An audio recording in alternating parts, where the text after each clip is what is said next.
script, Dr. Jones.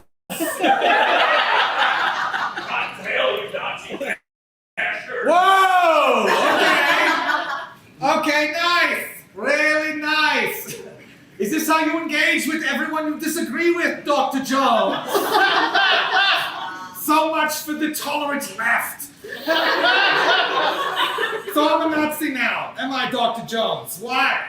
Because all of my friends are Nazis? Because I exclusively interview Nazis on my radio show? Because when they do the salute to me, I do it back. Yeah, I do it back as I'm bit. As I'm bit because it makes you so triggered, Dr. Jones.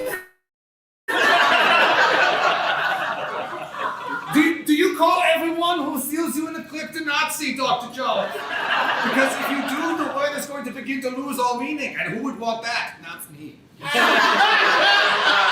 I said not me, Dr. Jones. Why? What did you hear? And that's because you're at the bottom of a very deep hole, Dr. Jones.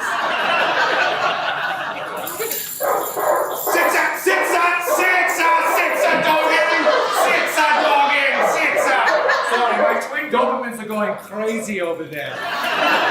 You haven't been near a Finma or a roof.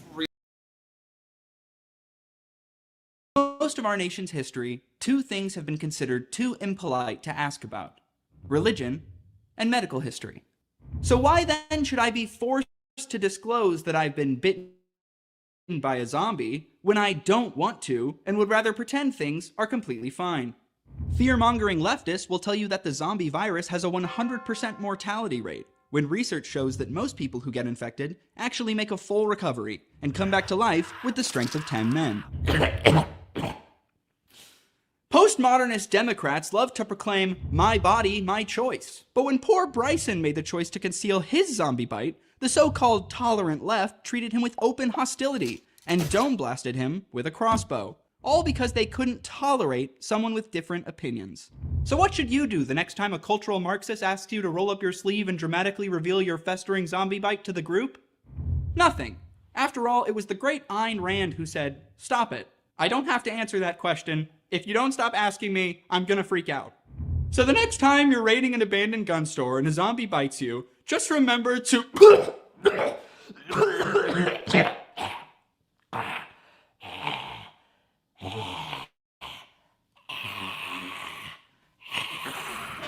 Hey Blake, are you... Oh shit! Oh fuck, get the crossbow! Already on it.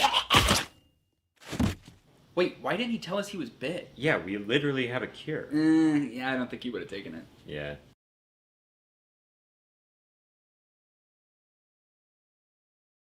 In Hollywood than there are white supremacists. That's interesting. That's an interesting thing to say. Of course, she's a mud shark because in the show she's married to a black guy, and I'm going to take that that's some kind of racist. Jesus Christ. Jew slop. So two terms I heard today. I learned mud shark and Jew slop. That's fun. Right. Yeah. I mean, the irony of just being like, "Oh man, these Jews are lying to you. There's no fucking white supremacists. This is more Jew slop." Yeah, it's like, oh yeah, with a bunch of white supremacists got this mud shark here, and you know, like, what the.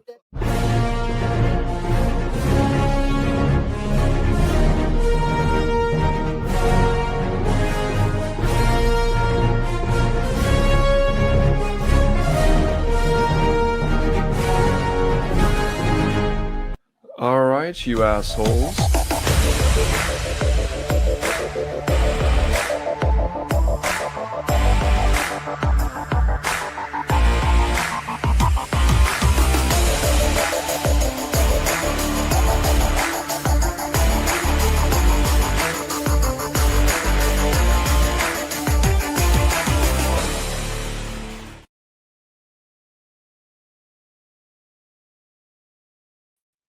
Oh yeah, I think we're supposed to come on this thing now and talk or something.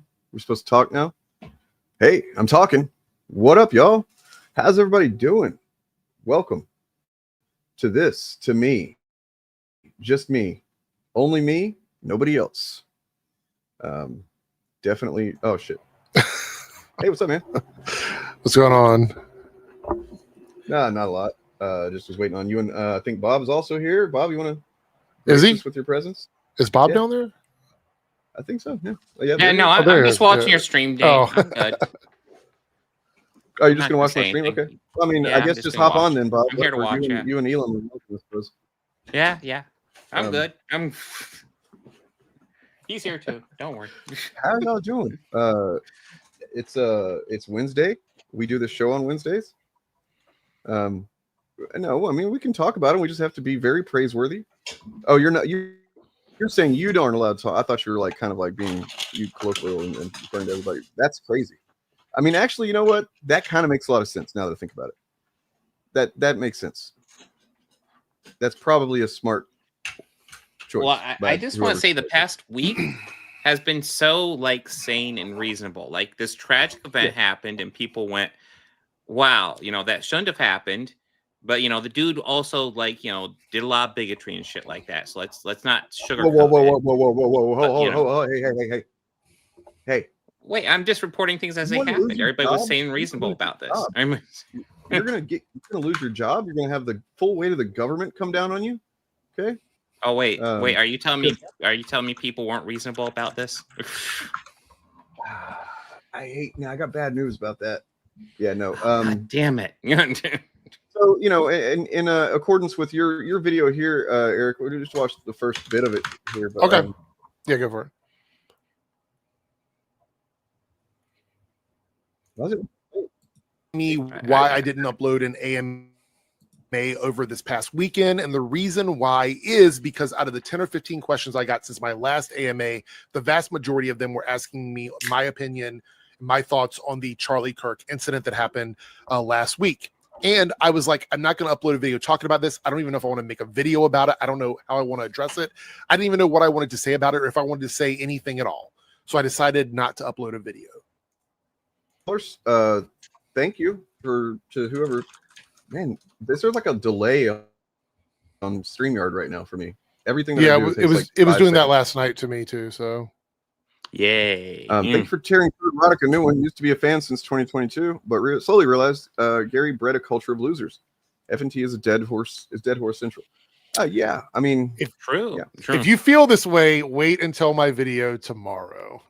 I've got a really, really good Nerdrotic video I was going to release today, but I'm saving it for you're tomorrow. releasing a Nerdrotic video tomorrow, so am I. I like good. That. We're on the same page. Yeah. Yes. If I was smart, I would go ahead and finish slapping together that compilation of all the different criticisms of them from various creators. But yeah. Somebody wanted me to watch. He did a super cut of like all of his Hollywood is Dying videos or whatever and released that. Oh god, that sounds awful. However, it is 3 hours long. Yeah. And they wanted me to react to it. I was like, I am not reacting to a 3-hour supercut of Nerdrotic. Which, by the way, every one of those videos are going to say the same thing. So I don't know why you're going to watch a 3-hour video of 20 minutes. It typically takes me about an hour to break down a 20-minute Nerdrotic video. And that's even with me not addressing every single thing he fucking says in it. That's 3 me and Jester Bell. God. Isn't that like kind of expose him a little bit? Does that not? Maybe I'm misunderstanding what his videos say.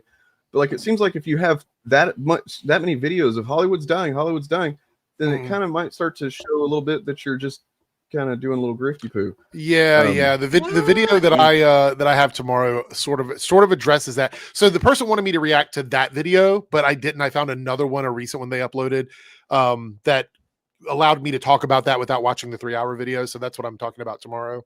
So see, mine is just me covering his Alien Earth review, where he pretty much criticizes people for being media literate, and I'm like, oh, you're media literate. Thank you for admitting that, Nerdrotic.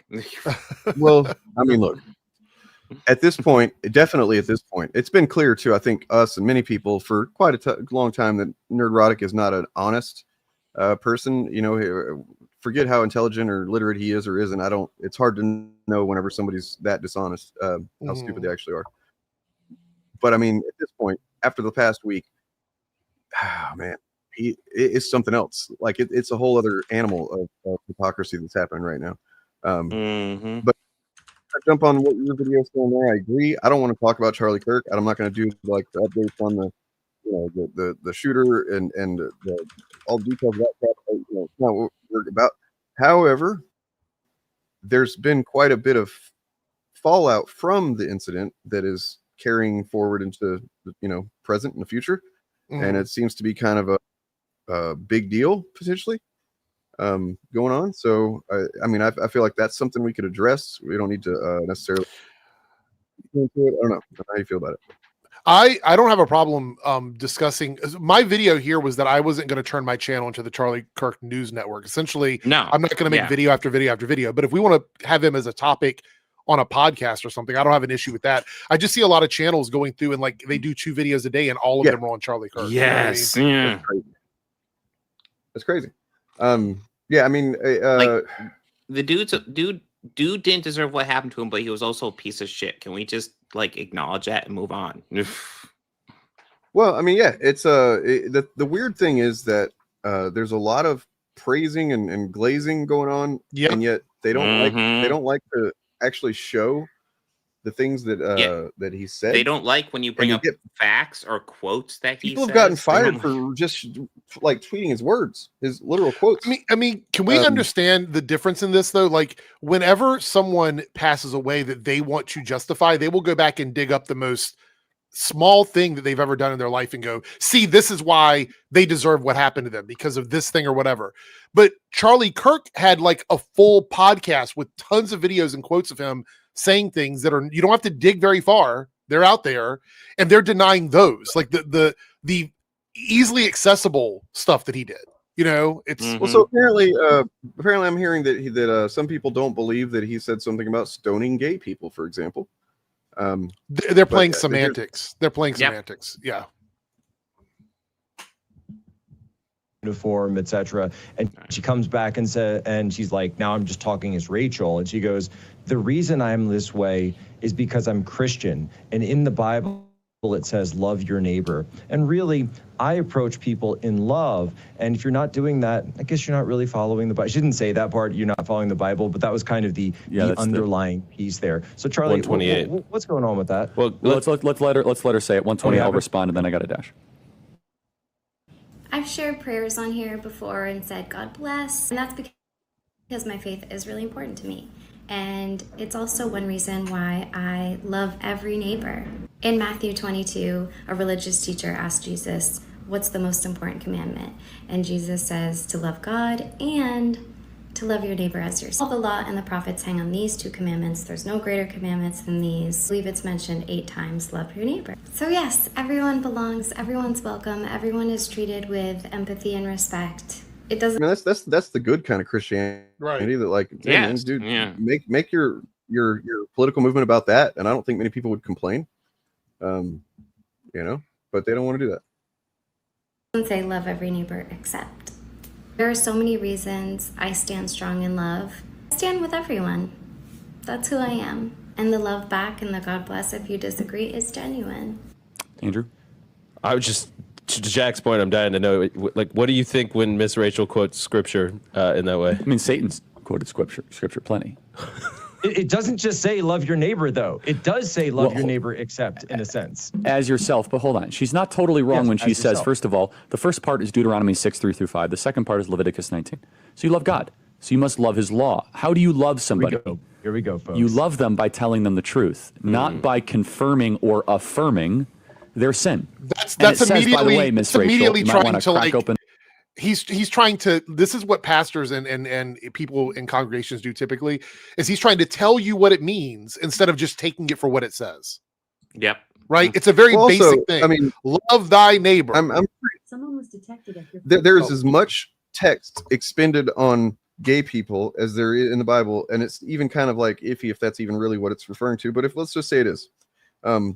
But there's as much text about that as there is about mixed fabrics, shellfish, things that I bet Charlie Kirk ate shellfish and wore mixed fabrics. I'm pretty sure he wore mixed fabrics, so like polyester, you wear that and it's a sin. Same, so yeah, it's not like it's dumb. But let's see what he says about it, because maybe he supports what she was saying 100% or something. He doesn't.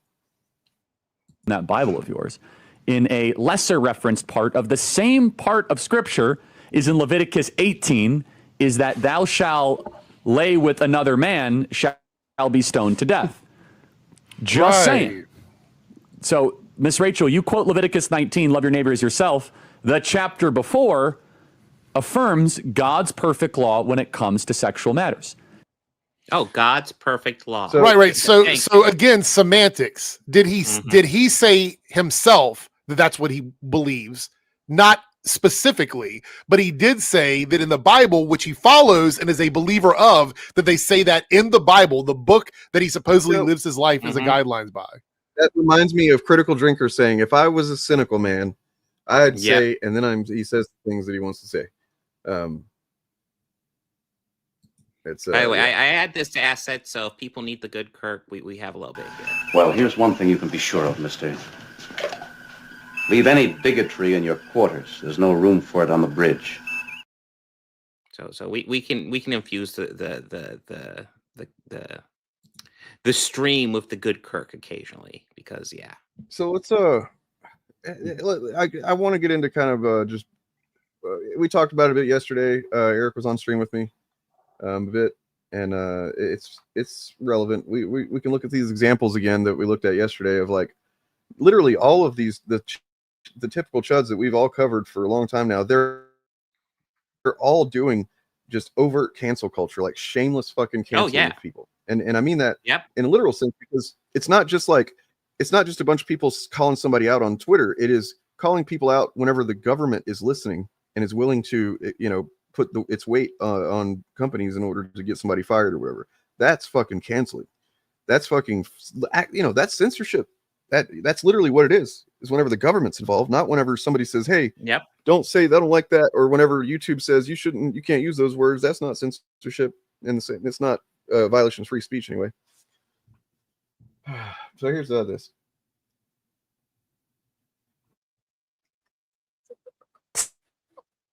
There it goes. Spewing that type of hate and celebration in the face of this, and I believe that there will be, and I certainly plan to hold them accountable. So if you are out there and you are celebrating the political assassination of a man who was exercising his free speech, a very foundational element, a cornerstone of who we are as the United States of America, you should be held accountable. You should be fired, and that is the beginning. The caucasity to be on TV and say, he was a champion of free speech, and if you don't like it and you say something negative about it, then you're gonna have face consequences. You're muted, Eric. I'm saying, like, are they even listening to what they're saying? Like, you're saying that you believe that it is wrong, partially wrong, I'm assuming, for what happened, because he was a champion of free speech, and that's why you're lifting him up the way you are, right? This is part of the reason he's become their messiah for whatever reason. But in that same breath, you're like, and we're going to go after people for also exercising their right to free speech. And since we can't do this to them, we're going to prosecute them, get them fired from their job, cancel them. Like, I'm not out here talking, like, I don't always agree with what people are saying about every person that has something happen to them, but I certainly couldn't be like a free speech absolutist and then go, except for, because that's what these guys do. It's not hate speech, it's free speech. It's not violent speech, it's free speech. Like, this is, again, we talked about this the other day. This is sort of, I think Dane and I spoke about it on your stream. Was it last night or yesterday or whatever? Yeah, it was yesterday. It's the facade of their foundation. It's not real. If you're somebody that says you believe in free speech, absolutely, then in this case, we're talking about like the actual, like, legal definition of free speech, which is the government oppression of your speech. This isn't even like a hypothetical. This is the definition of what free speech is. Yep. It's crazy. Yeah, I mean, and it's fucking, I mean, look, even if they did, because that's a different subject altogether, actually, because here's the thing. I don't even necessarily believe that it's always a bad thing if somebody, like, it loses their job because they post something, on social media. Like, that's beside the point, but we can get into it because, well, there are companies that look, Gina Carano didn't get fired, but didn't get renewed basically because she was a public facing person representing a couple of different big brands, Star Wars, Disney, and she was fucking it up. It'd be like me wearing a Burger King uniform working at Burger King, and I go down the street, go into the library, and take a dump on the fucking floor. You know, Burger King's not going to like that. You know what I'm saying? And I don't blame them. I mean, we can see the hypocrisy, because like all these guys will defend Gina Carano, but then you look at the Gretchen Felker Martin situation. I agree. I think her joke was in poor taste, but like all these chuds are like celebrating it, and it's like, wait a minute, I thought you were the guys who were all for the edgy jokes, which that very much fucking was. I thought you guys were all for that shit, but apparently now you're against it. I also want to point out, I don't have an issue with how an employer handles this situation with their employees, whatever they think is best for their company, except when it's done in like, firing somebody because they're gay or something like that. If we're talking about a free speech thing and contracts and stuff like that with companies, that is completely different than the government coming down on schools and organizations that they are in control of and saying, if you don't do this thing, you are going to get in trouble. If you don't fire this person, you are going to get in trouble. Because to me, that is the textbook definition of what free speech is the government not controlling what we say. Private companies, we could argue to the ends of the earth about what we believe and how we feel about it and that. But I think when it comes to the government, it's very clear they should not be telling people what they can and cannot say. Absolutely. Like that's it. That's the First Amendment. That's the First Amendment. Like, I don't know why these guys seem to, like, when Pam Bondi said that we should just go after people or whatever. I mean, like, to be quite fair, we know that the Supreme Court is already fuck all, right? We get that. But like recently they sided with the transgender bathroom situation, which is something I didn't see coming, because they couldn't. I didn't see it either, but it's good. Yeah. Couldn't find a way to weasel themselves out of it, right? I think when it comes to free speech, just like with the Second Amendment, it would be really hard for them to weasel their way out of it. So I think if this ever ended up in front of the Supreme Court, it would not be good for the Trump administration, because even Trump, I'm crossing my fingers. He came out and said, Supreme Court, man, the day before, that he would be up for banning pride flags, but he knows it. Oh yeah, he was talking. He said there are a lot. He was talking about trans flags in the same context of like going after Antifa, and then some fucking crazy, plant journalist was like, "What about trans Tifa? I've never fucking heard of that." I think is Marjorie Taylor Greene's boyfriend is the guy that asked the question. That's who it was. Oh my god!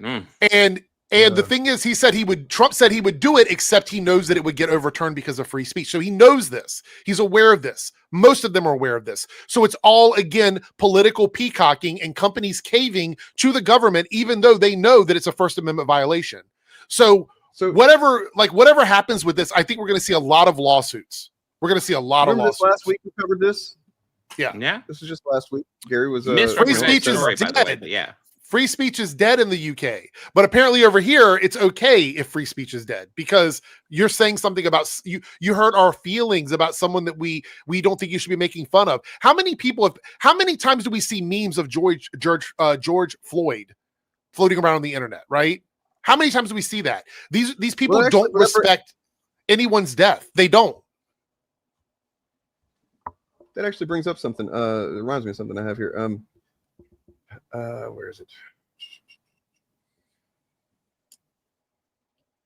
Well, here I have So he was killed on camera. No one's family deserves to have to witness that. Okay, it's unthinkably cruel that people would then go on the internet and use their platform to say about an innocent man that I don't care that he's dead. He's not a hero. He's a scumbag. He shouldn't be celebrated. That's George Floyd I'm talking about there, not Charlie Kirk. Because those are things Charlie Kirk said about George Floyd. Right. I had the Kurt Busiek tweet pulled up right here where he says that. Yes. Oh, well, I think we both posted in the server that we had some different version of it, right? Yeah, probably, but yeah, that's Charlie Kirk's take on how you treat somebody killed on camera. So, but if you say this, people would say, "Oh, you're celebrating his death." No, I'm talking about the words that he said when he was alive. These are things that he said, and I'm also talking about people's reactions to this. I've already stated that, and Bob, you said it too, and I'm guessing you've said it in your way, Dane, is nobody thinks anyone should be going out there and like just taking people out with sniper rifles. Like, I don't think anybody's advocating for that. I also think that we need to understand that Second Amendment right that these guys fight for, that they talk about, is also right after the First Amendment, which is our right to free speech. Mm-hmm. We should all be advocating for that, whether we agree with it or not. And I think we all have put up with it. Like, look at it. We have people who have made their entire careers on YouTube saying things that we don't like. And we have to dismantle it and fight back against it with our free speech, because they're not going to go in and take them off. YouTube's not going to take them off the platform. They're not going to remove them. But if you even post one Charlie Kirk video with him saying something that they think makes him look bad, that's celebrating. Celebrating his death. It doesn't make any sense. Meanwhile, truly the most vile fucking people on the internet are absolutely using it as a pretense to,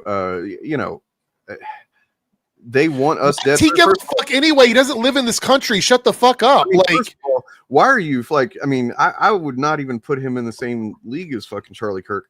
Oddly, in a weird way, I guess if I had to choose, I'd choose that I had more respect for Charlie Kirk than I do Shad, which is fucking weird to say, but like, but like, yeah, this is fucking crazy to act like you are part of some targeted thing, and it's like, no, he was targeted by one dude, because one dude who, lots of people fucking had a problem with what Charlie Kirk said. This guy in particular, I guess let it build up and whatever. We don't know this full story yet, and just really to extremes, obviously. And I mean, that's one of the things. Like, they are really pushing the idea that like some wild, crazy leftist killed him. And the fact is, we don't know the full story about who killed him. It looks like probably a groyper, but we don't know. But like, it doesn't even matter. Did you see Nick Fuentes' video that he uploaded? No, I did not see that. You haven't seen the most recent clip? No. Let me pull this up. By the way, trigger warning on this one. I want to point out too that like the texts that came out, the transcript of the text between the shooter and his apparent girlfriend, roommate, whatever, that is supposedly transitioning, that exonerates her of anything. Like, if those texts are to be believed, which a little bit of doubt on anything the FBI releases at this point. Kash Patel is a fucking Trump butt sucker, and whenever you're the head of the FBI and the president comes out before anybody knows anything and says it's the radical left, you're probably going to be compelled to find something to support that. Yeah, you know what I mean. So this Nick Fuentes clip, I want to say there's some language in it. Okay. Trigger warning on the language, but we're only going to watch the first, it's a 4-minute clip. It's a lot at the end that we don't have to watch, but like the first minute and a half or so, you get to understand why people that follow Nick act and behave the way they do. Mm-hmm. So let's just watch this. And I want you guys, again, the language, I have to apologize because this is off of Twitter. So we'll see. It might even get removed from our videos here. I don't know. If it is, this is on Twitter, available for people to watch. But anyway, he got $100 super chat from this person. And then this was his continuing thought from this. Hate it that I have an army. It's not just that I'm telling the truth. It's not just that I'm a good broadcaster. They hate that I have an army. They hate that I have a Revolutionary Guard. They hate that I raise my fist and the groypers go into action. It eats them up, because they got money and they got shows and they got stuff, but I got shooters. That's a metaphor. I got shooters in the streets. Whoa, when was not this? Literal shooters, but I got this. I'm assuming it was recent. It was uploaded today. The clip was uploaded today. And he's talking like this. That's why I think he said metaphorically, is because he was trying to make sure that he was still, man. Like, what the fuck, dude? Like, I wouldn't even, like, Jesus Christ. Yeah. Right. But even outside of time, like, if you listen to what he's going to say next, it's like, this explains sort of why people like the alleged shooter of Charlie Kirk feels the way he does. Here we go. Got niggas. I got my niggas and all my niggas got me. I raise my fist and the groypers show up because they know I got their back and that's why they have my back and they fucking hate that. The system hates that I have an army. They hate that I have it's all the ingredients of the things they hate. True belief, willing to die, telling the truth, totally ungovernable, unmanageable, and an army. From what I understand, that's it, yeah. From what I understand, there's very little about being a groyper that is ideologically grounded in anything like true belief. It's basically just being a fucking edgelord shithead because you're antisocial, probably, you know, bullied and stuff like that, and feel like you get to take it out on the world. And yeah, they align with they don't like Jews and stuff like that. If I remember correctly, and you guys might know better than I do, but I remember that the groypers was a direct response to like Turning Point USA, There was right? in 2019 there was a thing called the Groyper Wars, which came to be called that, which was where Fuentes, who believed that Charlie Kirk and TPUSA wasn't far enough right, they weren't crazy enough, and they were trying to either push them further right or to get them out of the way so they could become, you know, the mainstream thing for the youth. And whenever it didn't really work out for them, because, you know, obviously, like Charlie Kirk and Nick Fuentes weren't even that much ideologically. There's not a lot of distance between them. The difference is Charlie Kirk was smart enough to, you know, put a veneer of civility over it, which is why they're able to get away with saying the shit they're saying about him now, because he didn't just come out and say all this stuff as overtly. I mean, sometimes he did. But yeah, he wasn't like Nick Fuentes. He didn't have an army of little shitheads that just act like shitheads all the time. They were a little bit smarter about it. They knew how to get in with the establishment. And so the Groypers, there was a period in 2019, 2020 where they would go to the whatever speaking events that Charlie Kirk was doing, and they would end up, I think there was two incidents where they basically were almost every question that got called on was a Groyper in the audience. Like they were that fucking insistent on filling out all the. This is interesting. I just found out that clip is from less than a month ago, meaning that clip was probably right before. Oh shit! The shooting. Jesus Christ! It was a Sam Hyde collab with it was Sam Hyde collab. So I watched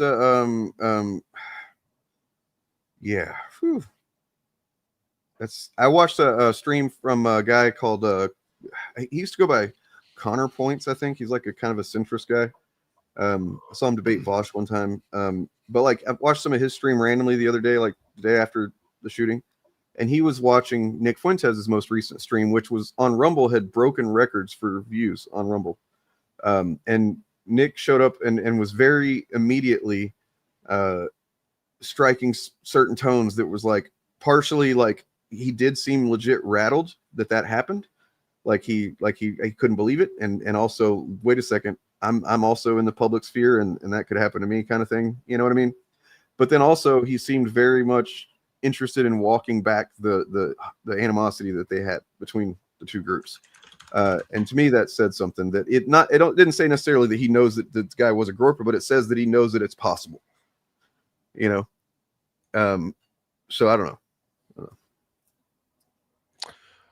I would say that, and somebody else mentioned in the chat here, I don't remember who it was. Sorry, I have to scroll up, but mentioned something about like all the information they're giving out on social media is going to tank the case because it's just, they're revealing too much that they're not going to be able to, the case will probably get thrown out or at least be unable to get a jury because they're releasing way too much information publicly already.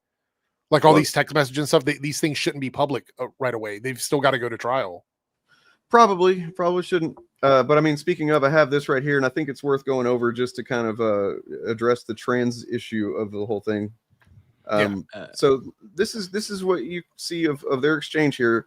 She clearly didn't know anything about it, and when she did, she pretty much, once she was like, "Holy shit, you're serious," she stopped responding to him. So this is him. He's gone. He's gone to wherever where the shooting happened. So September 10th, roommate / I guess partner, whatever, received a text message from Robinson, said, "Drop what you're doing, look under my keyboard." Looked under the keyboard, found a note that stated, "I had the opportunity to take out Charlie Kirk, and I'm going to take it." Police found a photograph of this note. The following text exchange then took place. After reading the note, roommate responded, "What? You're joking, right?" He said, "I'm still okay, my love, but I'm stuck in Orem for a little while longer yet. Shouldn't be long until I can come home. I got to grab my rifle still. To be honest, I had hoped to keep this secret till I died of old age. I'm sorry to involve you. You weren't the one who did it, right?" "I am. I'm sorry. I thought they caught the person." "No, they grabbed some crazy old dude, then interrogated someone in similar clothing. I'd planned to go grab my rifle from the drop point shortly after, but most of that side of town got locked down. It's quiet, almost enough to get out, but there's one vehicle lingering. Why? Why did I do it? Yeah, I had enough of his hatred. Some hate can't be negotiated out. If I am able to grab my rifle unseen, I will have left no evidence. Going to attempt to retrieve it again. Hopefully they have moved on. I haven't seen anything about them finding it. How long have you been planning this? A bit over a week, I believe. I believe I can get close to, but yeah. So, and then after that, she just isn't responding. Is this the Discord or the text messages? This is the texts. Because there's a lot of people, and I'm not talking about just on the left. There's a lot of people across the board that do not believe this is the real exchange between them. A lot of people. I'm talking like Steve Bannon, Candace Owens, even Nick Fuentes doesn't believe this. Disinformation agents. I can't take their concern. Like honestly, I'm saying that them and people on the left are saying this doesn't seem like a real thing. But I mean, those two in particular, if they're saying something like that, my impulse is to go, oh, it's definitely real. I'm not saying I'm saying that to me that, so I saw people on the left saying that this seems sus before I saw their responses, and then they were also saying it. So I don't think they would be saying what people on the left are saying just because. I think they would just probably go along with it. I think there's an issue here because this doesn't feel like a real conversation between people. Even me reading it doesn't feel like a real conversation. This seems fabricated. I mean, like I kind of get the vibe of it. I'm not trying to like. These are two really young people talking to each other. This is not how they would talk to each other. 22 years old or so. Still, like I work at the club with like Gen Zers all day long. They don't talk like this. They don't have conversations like this in text messages. Matter of fact, most of them don't even talk in text messages. They talk in Snapchats and stuff like that. So I don't believe this. I don't think this is real. I think this is them fabricating evidence.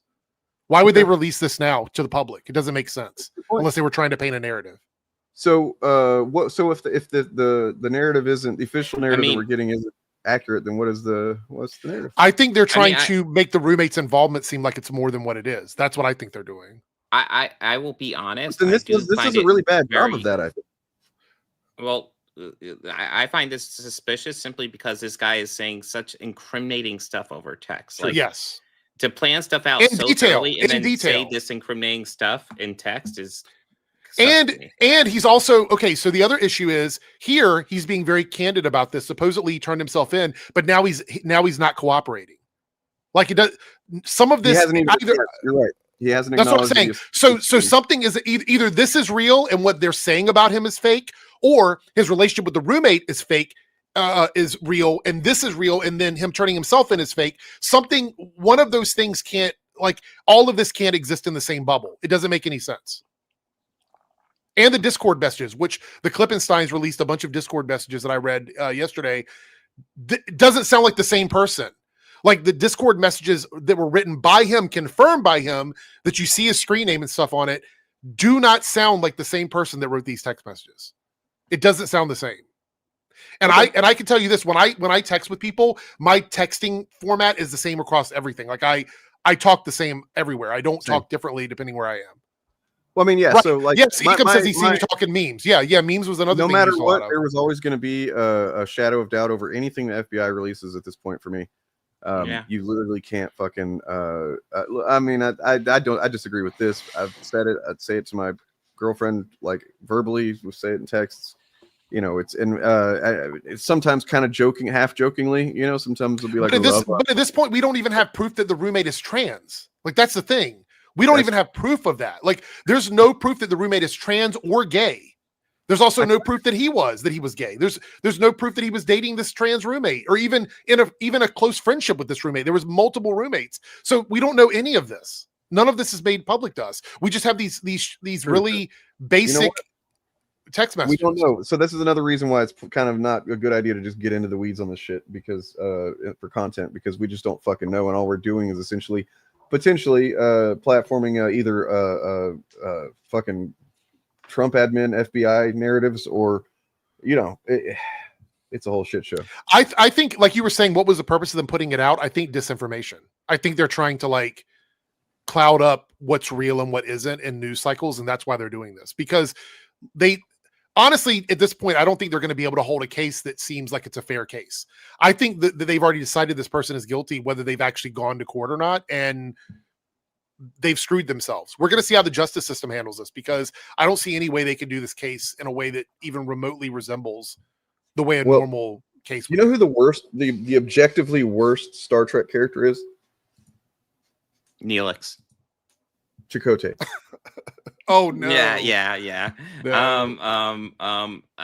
I would still vote for Neelix, although Jonathan Archer's up there. But Chakotay is easily my least favorite first officer. Oh no. And, He Robert posted Beltran's something, not didn't helping he? it. He posted Oh yeah, something, Robert didn't he? Beltran is Oh, known no. for posting cringe. He likes to occasionally post cringe. He doesn't post that often, but like every time he last times he posts, I'm like, oh fucker. You keep on reminding me why you're like my least favorite first officer in all of Star Trek. Well, anyways, here's his post. Charlie Kirk was first a Christian. Even in the most hostile places, he spread the gospel with patience and love. For that, he was hated, and his words were twisted out of context. We've lost a powerful voice for Jesus and a great patriot. I pray for those filled with such hate.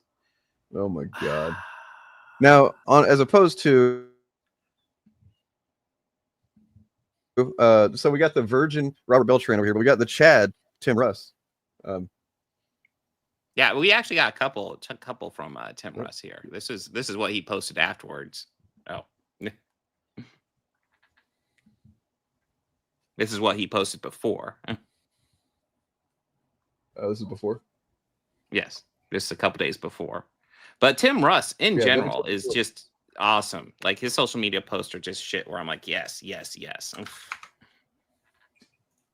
Yeah.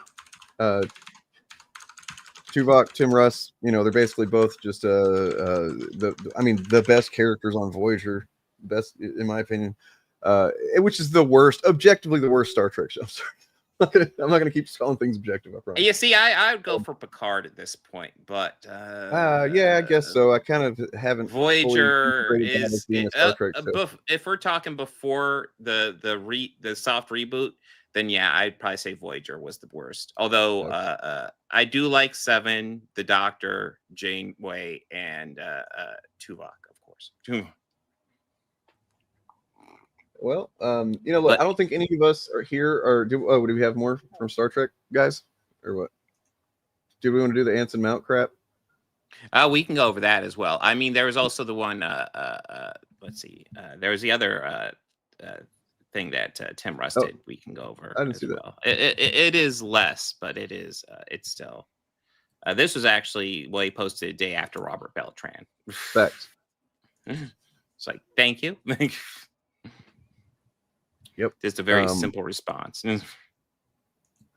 But yeah, we should probably go over Anson Mount too, because he is Mount, man. Like you can't. I don't know if there's ever been anybody, not in Star Trek anyway, that's like gone from being like my favorite dude to suddenly just like, oh man, now I can't wait for the accident to happen. I can't wait to see you in your little well, that's wheelie chair. That's beeping around. Like he is like we can get into it, but like. He posts cringe stuff on social media somewhat often, and then usually ends up deleting it and apologizing it. And it's like he's kind of just the most lib-brained, yeah. Guy. Do you have that one? I don't have it immediately handy. Oh yes, I can. I think I have it. Wait, do I have it? No, I don't. I just have Tim Russ, and I can get it. And what's the thing about this one is, even if he was saying something I generally agreed with, which he's not, but like within it, he's contradicting himself. With the shit he's saying, he's just like vibes posting, and it doesn't fucking make any sense. Because maybe he mistyped or something, but he says something like, nobody's ever been killed for their words. It's like, what are you talking about? And then he's also, yeah. Okay. Get this over to StreamYard. Here we go. The righteous tone I'm seeing from people on the left are relishing their opportunity to dance on the corpse is utterly horrifying. Let me be clear. I agree with pretty much nothing Charlie Kirk stood for, but certain so-called progressives should check themselves. A 31-year-old father of two is dead for the heinous crime of speaking his mind. I didn't find Kirk's words to be in any way helpful, but no exchange of thought excuses assassination nor the enjoyment of such. Such childishness should have no place in the United States. Peace. Okay. And now a few words to certain children, most particularly pundits on the right. Their insistence on using the broad accusation they did this is incredibly dangerous and false. No one's words ever got anyone killed. What? But one thing right and left wing pundits have in common is that they're making a lot of money right now. Last night, I actually listened to a pundit bemoaning the loss of her friend before cutting into a steak commercial. It's obscene, and the current media landscape is a fake war in which social media is weaponized. Don't fall for it. Okay, well, my that's big true. objection The last is part is true. there are elements of it that are true. My big objection is that he's both sizing it as if they're both equal. They are not both fucking equal. Well, and Let's also be in the real. first batch of tweets, he says he was killed for speaking his mind. This one, he says no one's ever been killed for their words. Yeah, contradicting himself. Yeah, just immediately. Yeah. I mean, would a politician count? Because I mean, Hortman. Yeah. And there was an attempted murder after that as well, based on political ideology, I guess. You know who I'm pretty sure has never killed anybody for their words? What's up, Ryan? Oh, I didn't brilliant segue. I didn't think that was a segue. Have you No, guys? I didn't think that was a segue. Have you guys heard the sermon from the Virginia pastor about Charlie Kirk, the viral sermon? No, I did hear one from James. What's his name? Tellerico. This one's pretty viral. Do you want to hear what he has to say? I'm not a Christian, but I think it's an interesting. Yeah, I've actually got something from a Christian as well to kind of. But yeah, check it out. All right. There you go. This is pretty powerful, by the way. And I do not celebrate the killing of anyone. Charlie Kirk did not deserve to be assassinated. True. But I'm overwhelmed seeing the flags of the United States of America at half staff, calling this nation to honor and venerate a man who was an unapologetic racist and spent all of his life sowing seeds of division and hate into this land. Base. It gets better. And hearing people with selective rage who are mad about Charlie Kirk, but didn't give a damn about Melissa Hortman and her husband when they were shot down in their home, tell me I ought to have compassion for the death of a man who had no respect for my own life. You do not become a hero in your death when you are a weapon of the enemy in your life. Damn. Yeah. Yeah. All right. I want to point out that there's even more so than I realized, Nerdrotic has turned into just like he's traipsing the corpse of Charlie Kirk around, and apparently we could have guessed. I'd never thought about it before, but we probably could have guessed that they're big fans of Charlie Kirk. No way. Shocking. Speaking of no, that, they're all Tim doing Russ, it, by the way. Speaking of that Tim Russ post that you just showed, I don't know if you've seen this, but it's not just Bethesda that he's going after. It is also Tim Russ trying to get him canceled. Star Trek Adult Pretender. Look, this guy is not a fan of anything, man. You don't fucking refer to actors as adult pretenders if you have any fucking respect for the fucking craft of acting at all.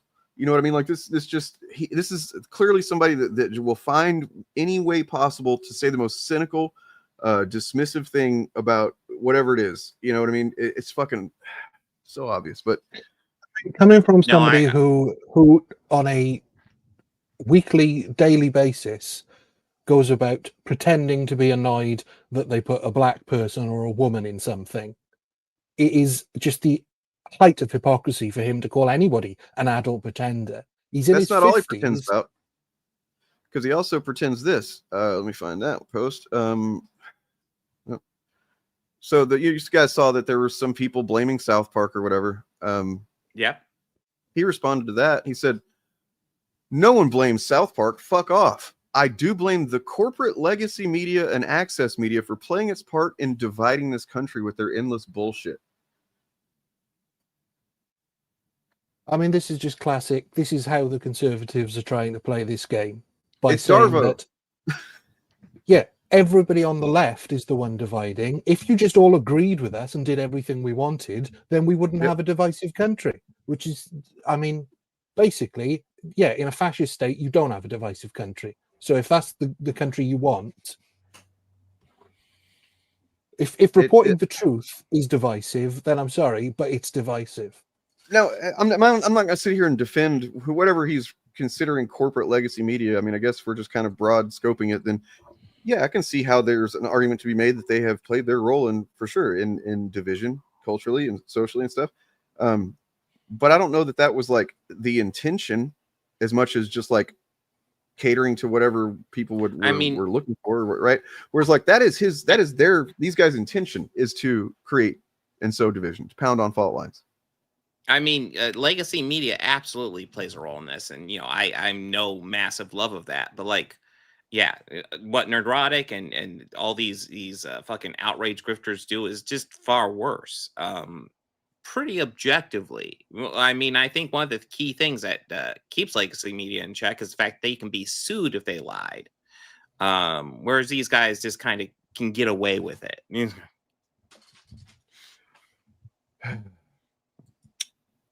And for anybody that missed it, this is the thing that just kind of blew my mind yesterday or the day before, or whatever. This post. Oh yeah, this is wild. And Indiana Jones game. You got Indiana Jones. Literally, just all that happens in 9 seconds is he goes up to the cat and he says, "Get to it here." Nice place. You don't care much. You don't care much about these fascists, do you? He says to the cat. That's all that happens. So what I love about the clip and how all these guys are getting outraged about it is that this is them pretty much saying Charlie Kirk's a fascist.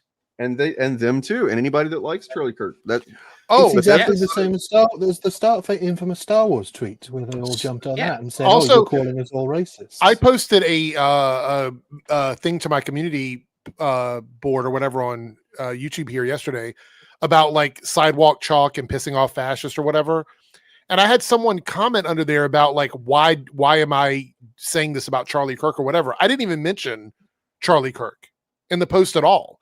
It was literally a meme about like keep painting the sidewalks because it pisses off fascists or whatever. No mention of Charlie Kirk whatsoever. And somebody's like, "Oh, Charlie Kirk." Well, I'm like, where did I mention Charlie Kirk in this? If you see the word fascist and you think of Charlie Kirk, that's not on me. Let me show you guys something. I showed it on stream yesterday, but like this fucking blew my mind too. There's a video that went up, I think, day or two after the murder of Charlie Kirk, which once again, we'll say nobody here fucking condones or celebrates or thinks that's a good thing at all. No. But it's like the day after, 2 days later, there's a video that went up on a channel called Sean Grenier, The Canvas. As far as I can tell, he's never talked about Charlie Kirk, at least not in video titles or anything. This video that he put up is called "A Nazi Who Gave Speeches on Campuses Was Assassinated in 1967. And once again, it doesn't mention Charlie Kirk. I mean, yeah, obviously this is fucking bait, and they fell for it. Yeah. They fucking fell for it. Why is Charlie an evil Nazi? Well, no, what are you talking about? You know what I mean? And there's a bunch of people mad that he would have the fucking gall to upload a video about a Nazi that was assassinated by another Nazi in 1967. So soon after Charlie Kirk was killed. Yeah. Like, how dare you? That's fucking crazy. It's crazy how fucking, yeah. When the word fascist is said and the people go, "Oh my God, how dare you insult Charlie Kirk?" It's like, so he's a fascist and you're okay with it. Let's talk about the word fascist. Cool. This is a thing I've seen going around a lot, and holy shit, it's stupid. So this is under Nerdrotic's post that we just looked at. This was posted. If you think it's okay to assassinate someone because you disagree with them, that makes you a fascist, because that's what actual fascists do. Pass it on. It's literally not anything like that's not what fascists are known for. That's they think that, just like I've seen it before, where there's like a video of some Nazi getting punched and they're like, "Oh, it looks like that's the fascist if he's punching somebody." I think they think it just means doing violence. these guys, they don't understand these terms, but they celebrate not understanding these terms. They encourage people to misunderstand these terms. And then they get offended frustrating. that people call them this stuff, and they don't even know what Yeah. it is. How dare you call it? I don't even know the meaning of the word. Yeah, considering they're complaining that apparently everybody on the left is calling everyone on the right a fascist without understanding what the word means, it's pretty weird. Mm-hmm. It is sad. It's very sad. Fun fact: fascism's a far right thing. 100%. You literally can't be. I mean, you can be an authoritarian and be on the left, but you know. This isn't even new, by the way. With my sort of media historian hat on, it was a joke from like the mid-60s to the 1990s that hippies would call everybody a fascist. It was a joke. So to suggest this is suddenly something new that's happening because things that are fascist are being called fascist is ridiculous. Yeah, and I want to address something real quick because I saved a comment. I've seen a couple of things kind of expressed like this. Generally, hold on, Gordy wants out, fucking yelling at me. Mm-hmm. I should point out that Brian Canal. Real quick, we got a super chat a while ago. I wanted to kind of shout out. I hate Kirk with a passion, and even I was horrified by the assassination. I swear almost every day is turning into something out of V for Vendetta. Yes. Well, thank you for the super chat, Jack. And yeah, I agree. So when it comes to this, it's so somebody had said in Discord or something that I think it might have been you, Ryan, that you were like they're using this, you know, to kind of grift or whatever, and I was like, I think it's worse than grifting. I think what's happening is it's actually bigger than grifting. This is it definitely is. Just to clarify what I was saying, there are people. This is the thing that they've been trying to get to this whole time. So like the fact that Nerdrotic's channel isn't doing so well and stuff like that, all that yeah, I'm sure that maybe they have to tighten their belt, but they're going to tighten. They're thinking they're tightening their belt in a world that is made for them, and they're probably pretty comfortable with that. Because where they're at right now is what they've been pushing for. In the short term, in the immediate, you know, personal interest level of things, these grifters have been wanting money, but that's not all they've been doing, because you can grift in all kinds of ways, but they've been grifting specifically to the far right because they wanted to make the country a far right country.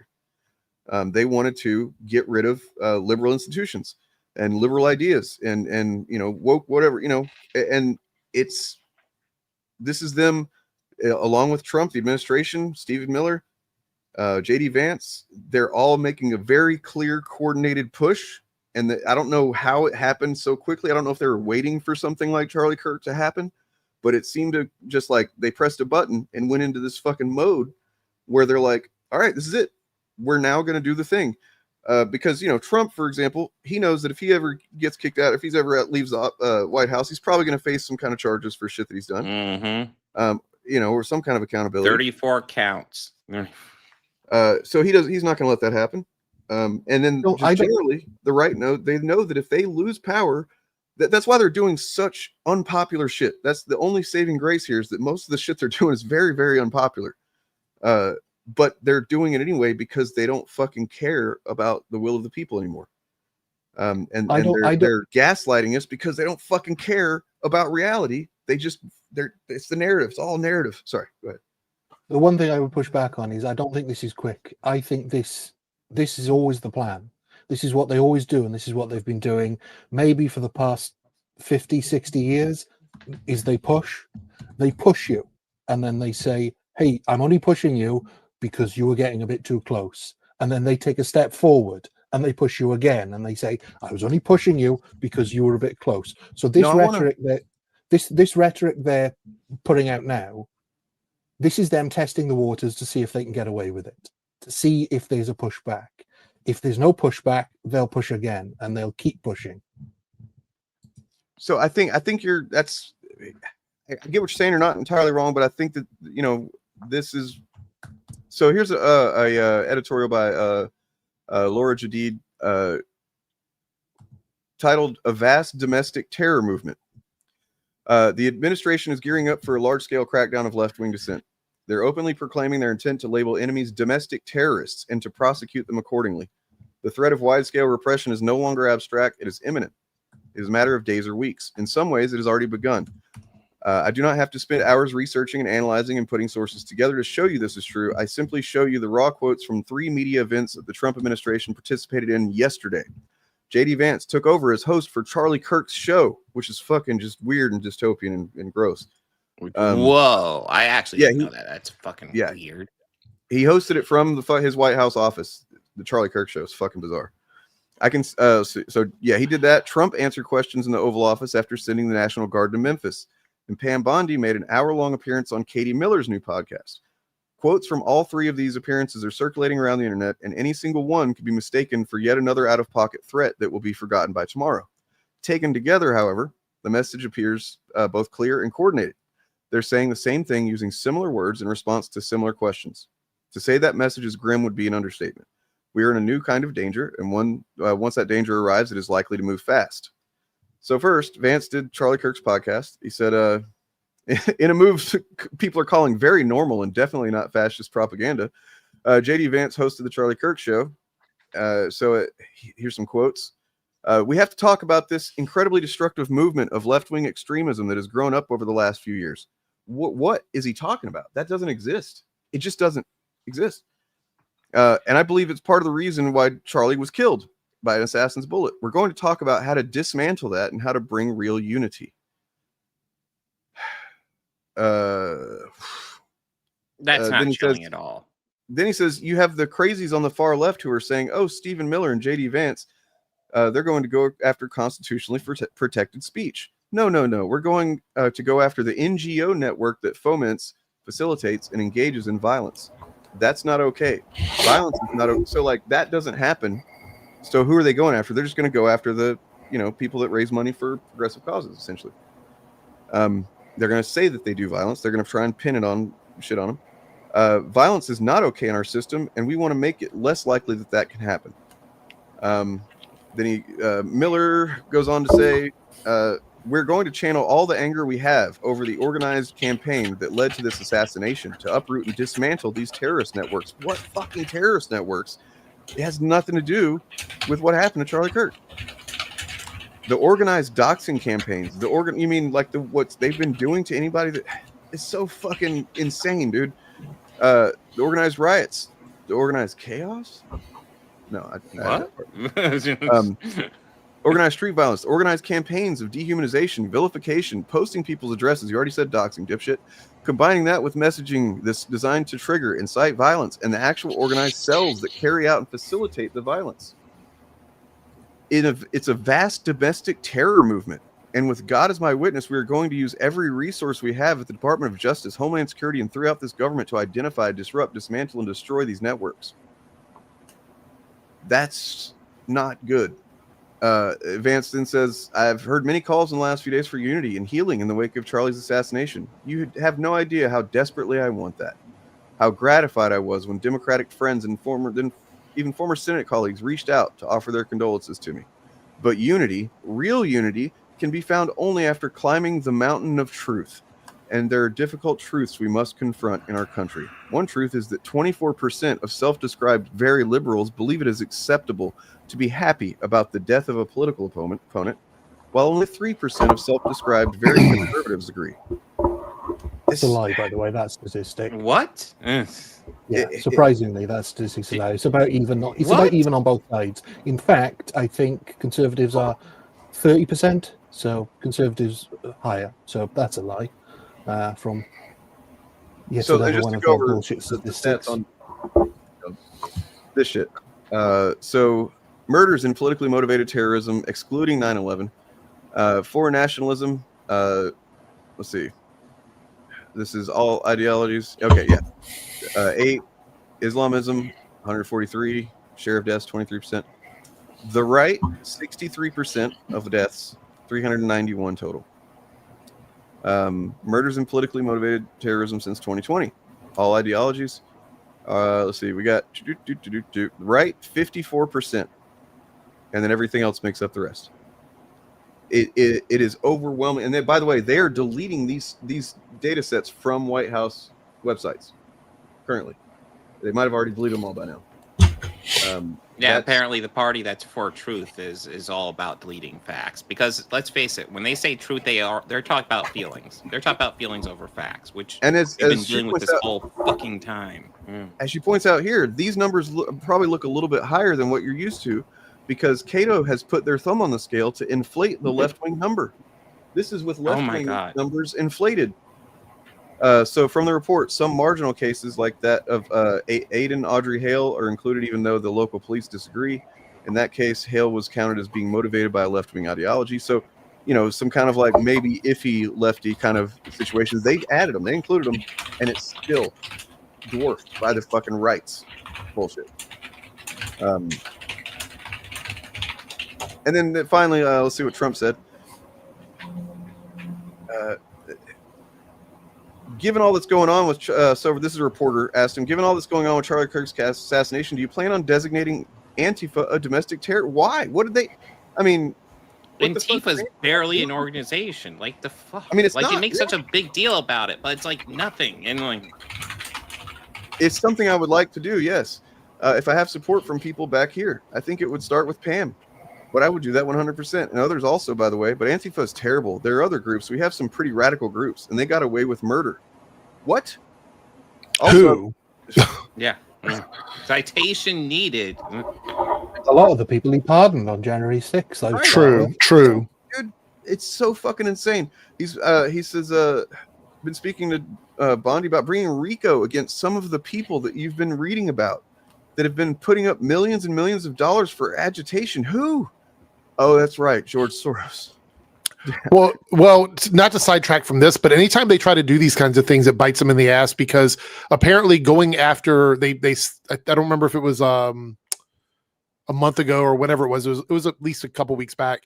They set up the committee to try and go after to find any sort of government corruption on people that were using houses as residence in places where they weren't while they were campaigning or while they're in office and things like that. They're finding out a bunch of Republicans did it too. So now they're not talking about it anymore. So the problem is when they do these kinds of programs and these committees that are supposed to go after these things, and they find out that the corruption exists on their side, all of a sudden they don't talk about it anymore. It does have a, now that you mention it, yeah. Except it's kind of worse because McCarthy didn't have the the ability to fucking put the full weight of the military onto somebody that he just designated communist or whatever. Yeah, McCarthy was a senator. He wasn't president. Also want to point out. Oh, go ahead. Sorry, Dane. I was just going to say, when you lack Morales, you lack revision. Well, fair. Yeah. Who's Morales? All right. Spider-Man. So Columbia, exactly. I mean, that all works, right? Columbia, Rica, New York, $5 super chat. Thank you so much. The authoritarian expert that escaped to Canada earlier this year, I believe it was like March of 2025. I think he works in Toronto now. Has stated the other day that the right is on the phase 2 of the fascist playbook. Yeah, because but the truth is, a lot of phase 1 didn't work the way they wanted it to. So they're now scrambling to kind of shift ahead without all of the pieces working.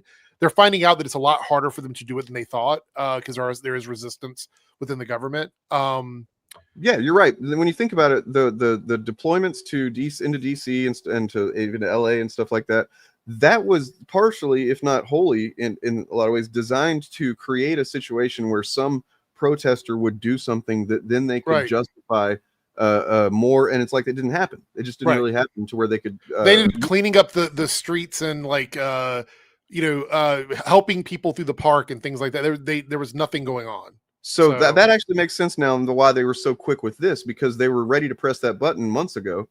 Yeah, and then suddenly Charlie Kirk gets killed, and they're like, press the button.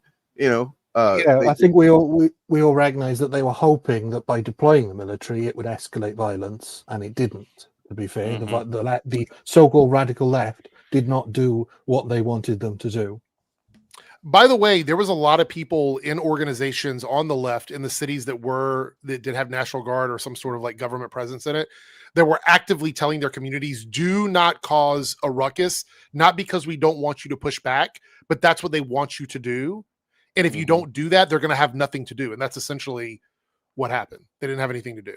So If I could offer a glimmer of hope, is that one of the fundamentals for a sort of fascist uprising like this is economic instability. Now, okay, there is a period of economic instability in the US now, Yeah. but it is entirely at the feet of Trump. and Because he's been it's saying- primarily in places that voted for Trump too. That's the vast majority of them. Historically, fascists will also make things better economically, and that is a big part of what gets people behind them. Whenever Trump's failing at that because He he's is. a fucking dumbass. Because There's, Yeah. if anybody hasn't seen it, on Jon Stewart's weekly show podcast, he interviewed Tony Gilroy and an expert on sort of various different types of revolutions and throughout history. And the guy who wrote the book about revolutions said that it could happen. You don't know. Revolutions either miss their target and nothing happens, or they happen when you least expect it. But it's very difficult to sort of plan for one, like they're trying to do in this sort of right-wing revolution. So it's very difficult for them to orchestrate it because all the pieces are not don't necessarily fall into place how you want them. This is absolutely delusional. Like this, I mean, I don't know if maybe I don't know what position you're coming from here, but like if it's as crazy as the people that hoard guns because they think they're going to fight the government if it comes down to it.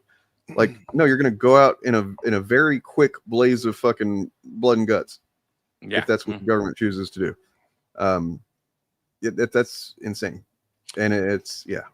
I also want to point out that we were talking about the people that are affected by Trump's policies. One of the big ones I'm seeing this week, and I don't know if you guys have seen it or not, but the farmers are expecting another bailout like they got back in 2016 from Trump, because essentially China is not buying anything from them. All the soybeans that they used to ship out, I think they had, I was looking at the numbers here. Where's it at here?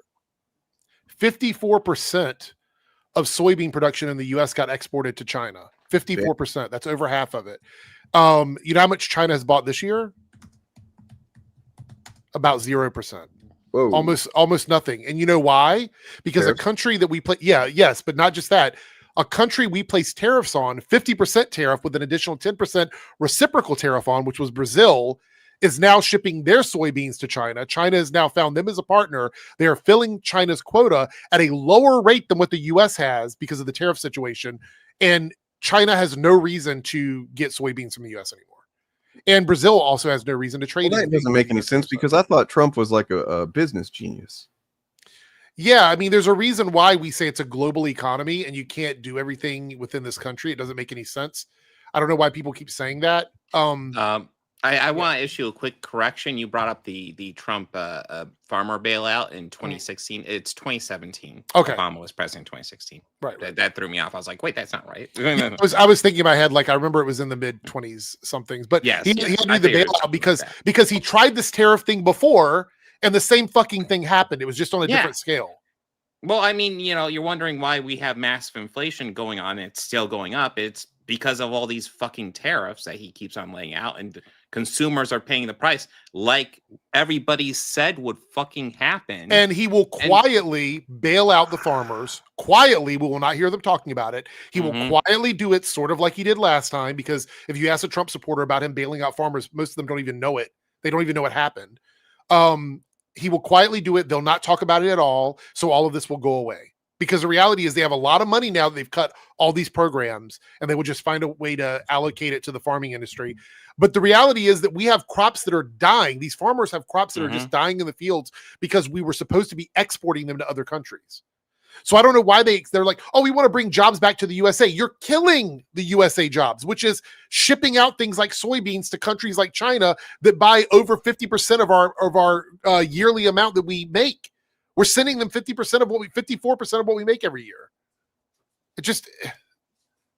It made no sense to come build iPhones in factories. Yeah. I want to point out that I don't know if you guys remember this segment here that we did where I show this crude graphic that I made. I'd like to show that graphic again. But maybe not. So this was pre-2024 election. This is like 2022, maybe. Yeah, this was a while ago. You know, this is kind of just like a quick rough sketch of how I feel like the realities diverged, but from you know, a generally shared point of view. Even if different politics, the standing position was essentially more or less the same. And then some events took place to kind of branch off and you know, literally split down political ideological lines. This branching point is where Kirk saves Edith Keeler, and then we all go to hell. And then we right, yeah. I'm glad you got a chance to bring that up. I forgot. So I think that this is what they want to make happen right now. That's what this is a push for, is to destroy the other track, and just now we're on their track forever. That's what they want to have. So I was right. Yeah. God damn it, Dane! Why were you right? You suck. You suck. From my understanding, this is something that they've been working towards ever since Nixon resigned, because they made a pledge at that point that this would never happen again to another conservative president. Yeah, I actually have the clip of Jon Stewart. Matter of fact, he's one that inspired me to do this. Now, and this was what he said that stuck in my mind. Such an outsized figure. Yeah. But the groundwork for Trump has really been laid in our country for the past 40 or 50 years. Yeah. And it is that the right wing very explicitly decided, and this is in the 70s and 80s after Nixon was taken down, and Roger Ailes, who ran Fox News for a long time, was Nixon's advisor. They explicitly stated, we need to control the narrative so that what happened to Nixon could never happen again to another Republican. And they built parallel structures of authority in news, in institutions like universities, in think tanks, almost to... That's an old advertisement, guys. It's old promo. To shift to this other track, the facade that they could build on the side. I also want to point out, so Bob, I'm kind of obsessed with this right now. I'm just gonna. Your chin hair's gotten grayer, man. It's almost like I'm older. Isn't that weird? Wow, it's crazy. Where's DJ? I'm still 22, so I don't get it. I'm a youngin', I swear. And yeah, you can see the first instance of this in the Carter administration, where Reagan was doing closed door deals with Iran in order to make Carter's presidency look worse by scuppering the hostage negotiations. This is all been reported on. So that was really the first step, where they said, let's get rid of Carter. And to be honest, if you think about it, Reagan, Bush, and then that was such a disaster, which is what always happens whenever a Republican's in charge. They screw up the economy so much. Clinton came in with his very liberal neocon, basically, policies, righted the ship, and then neocon plus abortion. Yeah. And then and it's all on the same path. They didn't see Clinton as much as a big threat. I think they saw Obama as a threat initially, more so, because just purely, I think, because he was black. And hey, we can't have a black president. We might have another black president. I think also with Obama, there was the fact that he was so good at speeches and so good at getting people to listen and rally behind him. I think that was also why they feared him. Yeah, I think you're right about Obama, and I think that they realized that he was not going to be as much of a force for change as he probably intended to be once he got in and realized the just the inherent obstacles of being executive, trying to make, but also just the Republican Party in an unprecedented way decided we're going to just fucking say no to everything. Mitch McConnell explicitly said we're going to make sure that he's a lame duck president for his entire presidency. We're going to push against everything he wants to do, which is not how you run a country. Mikey mentions so Rupert Murdoch no longer is in charge of News Corp. His son is, and I've just learned this not long ago that actually we wish that Rupert Murdoch was still in charge. We should wish that, because apparently he doesn't like Trump very much at all. While Fox would generally do content that was favorable to him because he happened to be the Republican, it was kind of begrudgingly. And that once after 2020 and after he kind of took his hands off the wheel and his son kind of stepped in, that's when Fox News doesn't do news anymore. Basically, they did used to do news. It maybe had a rightward slant, but it was like they had several hours throughout the day where they would just cover news stories, on a pretty factual basis even. He very intentionally did not want it to become more editorializing than news. And now it is definitely more editorializing than news. The editorial, the stars, the talking head stars have kind of taken over, and they each have their own little fiefdom in Fox News building where they run shit. Jay Kung here, I will say that I think a lot of the Democratic people we had in power probably could have taken more swings. But I think a lot of them also believe we were playing a different game. At the end. I don't know. I mean, this last election, they talked about how things were so awful and bad, and then everybody that was fighting just disappeared once the votes were counted, and that was it. It's like, you said that this was the end of the world for us, and then as soon as the votes are counted, you stop fighting. It was really like, what? It was almost like dude, made my head spin a little bit. Listen, I get why Kamala Harris seceded, but I was shocked she did it so quickly. It's like, why not just make sure all the votes are counted? I think there's nothing wrong with saying, hey, let's make sure all the votes are counted, make sure this is fair and honest, and then I'll secede. I think that's reasonable. But she jumped at seceding. I don't think secede is the right word. So I was just checking. I mean, there was a lot of discrepancies in some of the voting that happened. Yeah. She didn't challenge any of them. No. Yeah. None of them. And I think it was one of those things where I don't want to necessarily look like how Trump looked when he challenged voting. Yeah. So I'm not going to challenge any of them. But I think that was a mistake because there are several places where they say that clearly something happened, but nobody's going to look into it. Nobody's going to challenge it. Yeah, I'm not saying she won't. Musk made a couple of comments so did Trump that kind of hinted that maybe they did something happened. That's what I'm saying. And no investigations, no nothing. You want to make the path easy for him? Fuck him. That's the way I feel. If he already won, what's the harm? He ran on this election was stolen thing for years. So if you challenge it one time, becomes an issue, then we have a bigger problem. Right. Super sus. Right. And then whenever they had their big breakup a while back, when he actually said something about it, then he was like, I helped, I made him win, basically. Yeah, I mean, and look, now we're not gonna start doing JQ shit around here if that's what you're fucking insinuating. Because that's not even how, as Bob explains here, other Bob, that's not how the relationship works between Israel and, I mean, it's a bad relationship. It fucking sucks. We're contributing to genocide for sure. But that's not just like they called the shots. It's that they, buy a lot of shit from us.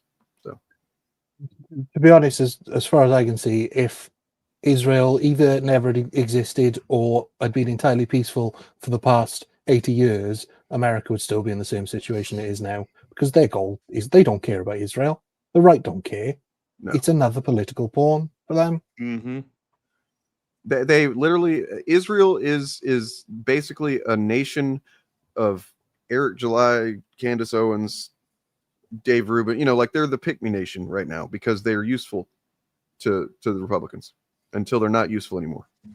Whenever, which basically Republicans, they believe that if you're getting into the evangelical bullshit, then yeah, that's a whole thing with end times and it's so stupid. Hey, let me just shorten it up. Fuck Benjamin Netanyahu. Yeah. Except don't, because he doesn't deserve to get laid. Oh yeah, no, don't. By the way, no. Look, let's get into it. Let's just address this.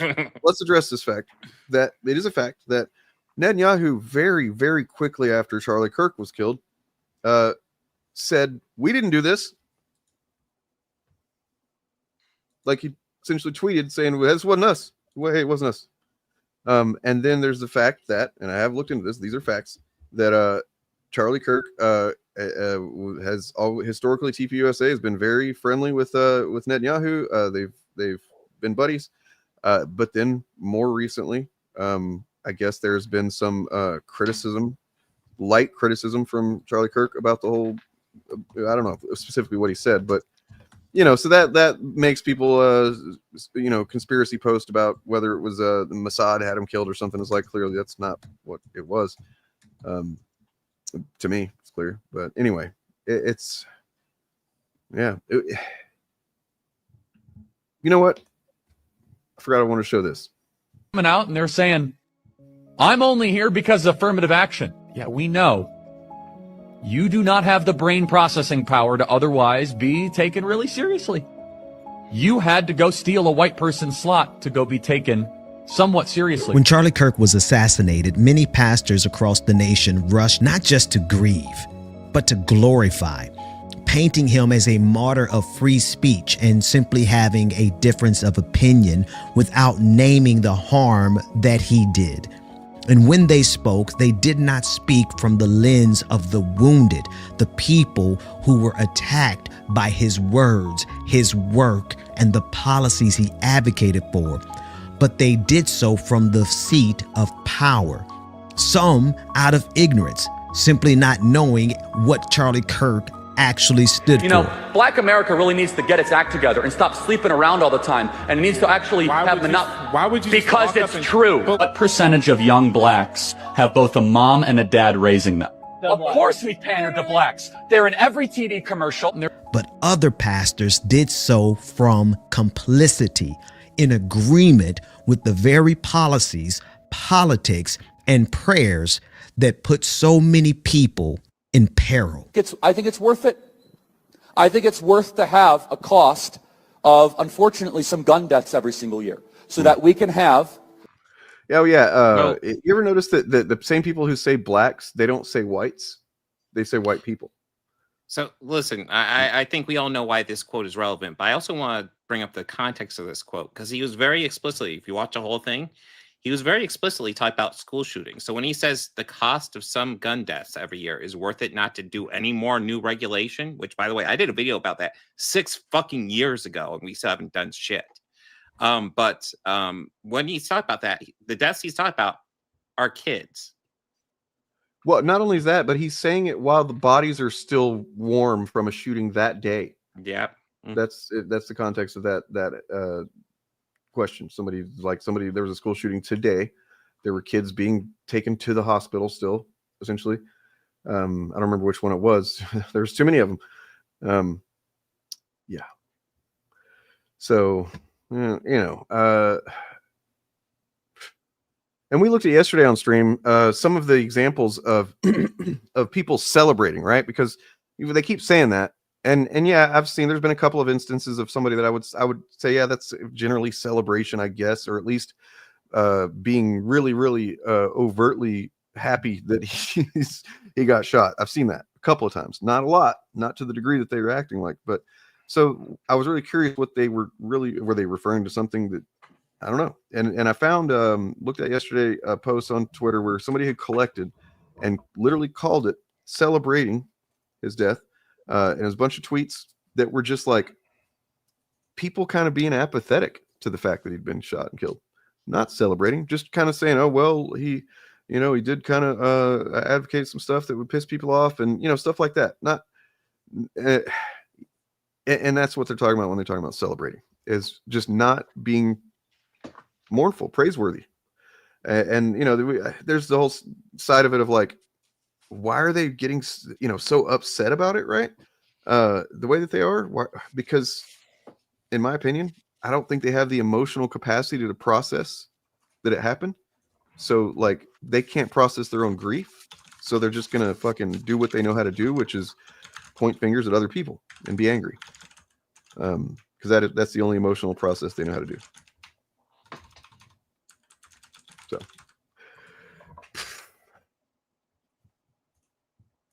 the Second Amendment to protect our other God-given rights. That is a prudent deal. This is not a rebuttal to their grief, but it is a refusal to allow flattering eulogies to become erasure and to enshrine a mindset and a belief system that is directly detrimental to millions of people across this country. Because the truth is this: just because someone cries, "Lord, Lord," does not mean they are doing the work of the Lord. Gratitude, because you're right. You are not in Africa, and you should be thankful you're not in Africa. Certain skin color now gets their own summertime celebration. It's now become a racial complaining day.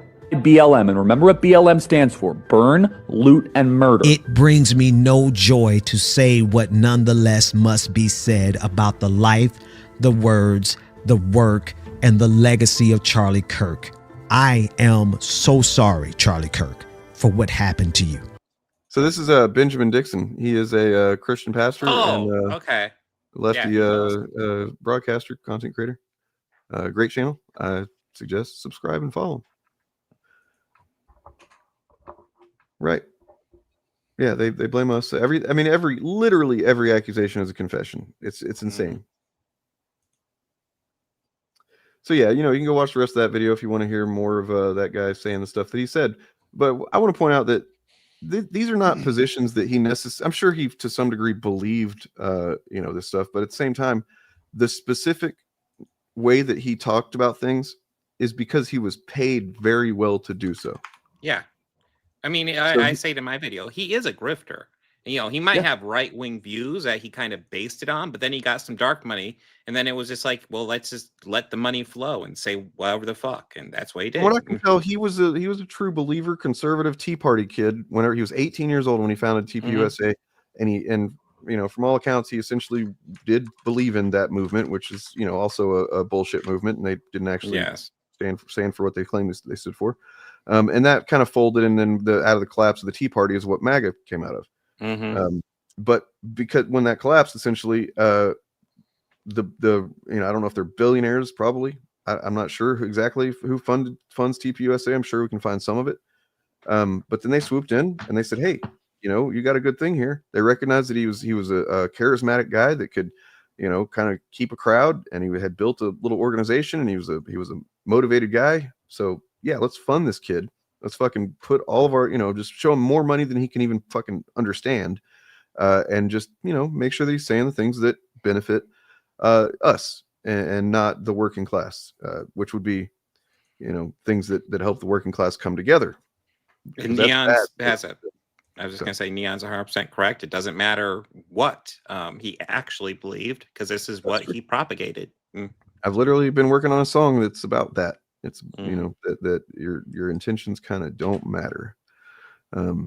What your beliefs don't matter. So like nothing pisses me off more than somebody that's like, I didn't mean to do that or whatever. And it's like, yeah, but you didn't think about consequences of doing it, did you?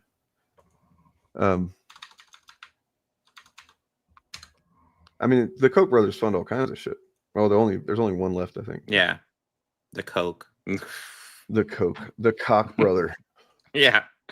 I think that's a more accurate name, the Koch brother. Tom McDonald. But the fact of the matter is, none of the people, quote unquote, celebrating his death you will have heard of before. No, not one it's people with like 2 followers. It's people. Yeah, I mean, yet when violence happens against somebody on the left, you do know the people that are celebrating that, because it's people like Donald Trump's son. Yep, 100%. 100%. Or they make excuses for incidents where police end up killing somebody that was not supposed to be killed. Buddy, I have no patience for the lies that are being told about this Briana Taylor incident in Louisville. There now are anarchists, BLM Incorporated, and Democrats that are marching in the streets trying to advocate for justice for Briana Taylor.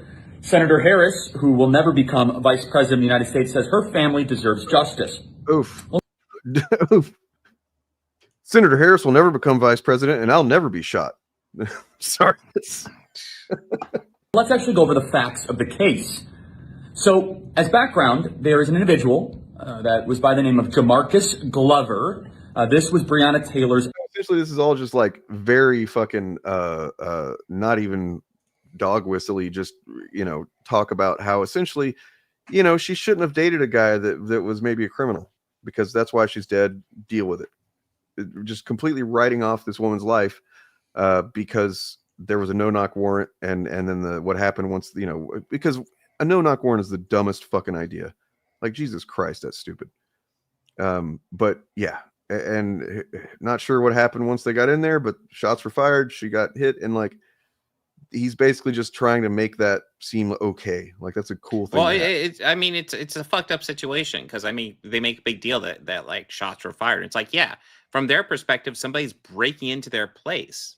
Like, I know plenty of right wingers where that's like their first recourse. Yeah, the whole situation was very frustrating. Yeah, it's like if somebody, frankly, if they can do a no-knock warrant and all they have to do is just announce themselves as police, like anybody can fucking do that. Mm-hmm. That you should expect that there's going to be some resistance to that because anybody can just say they're police and come in and yeah, I don't know. It's fucking really bad, stupid idea. So if he's saying she deserved it because she dated somebody who was a criminal, then doesn't that mean half the right wing politicians would be single at this point? People like Rhetoric should be single. True. Because he was a criminal. Yeah. So would it be his fault if something happened to his family? Would it be Donald Trump's fault if something happened to Melania? He's a criminal. That's one of the most frustrating things about him in particular is that he applies no empathy that he almost certainly would have benefited from or wanted back when he was doing his illegal poisoning of people's minds. If he'd lived in another state when he committed his crimes, there's a chance he still wouldn't be able to vote today. What state was he in? He was in California, wasn't he? I guess so. Yeah. So I think the criminal law there is if you can't vote from prison, but once you're released, you can. But I know that in some states, having a criminal record disbars you from voting. Although I don't know what states they are, but that's the world he lives in. So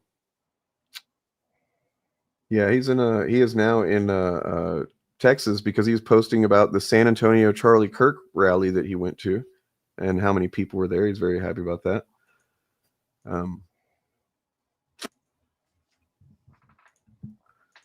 Yeah, Big Fieldy. Yes, he is. Tell him about it, Eric. Sell your merch, sir. Yeah. I actually was doing all the setup there, like setting it all up.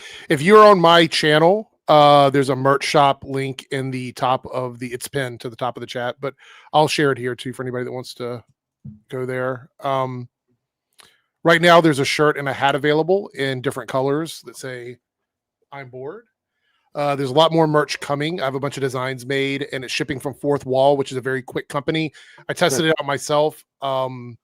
It's the number one company that YouTubers use now to ship out merch. So you can get different colors too. So there's a hat and a shirt available. Check the shop again at the end of the month. There'll be new drops for the fall, hoodies and stuff like that. And it helps support the channel. And you'll get to wear the merch out there. I think it's cool to let people know you're bored. Why not? Yeah. I'm bored.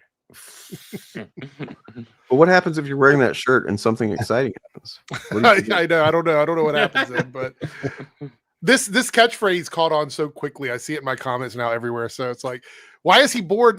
My favorite one is when why is he bored? But then he spends the whole video talking about something, and I'm like, that's the joke. Linkara, I don't think so. I have it connected through my Google account. I don't know if there's anything to do with Linkara. So yeah. Yeah, people not getting the premise of your video is that you're bored, so you decide to watch one of these very entertaining right-wing YouTubers in the hope that you will be unbored. Right, and then that never happens. I just get No, more because angry. they're It's just all really boring and the wrong. definition of insanity. One of these days. Anyway, I think all three of you should be thanking me at the moment, to be honest. For what? Taking Trump off your hand for a couple of days. Oh.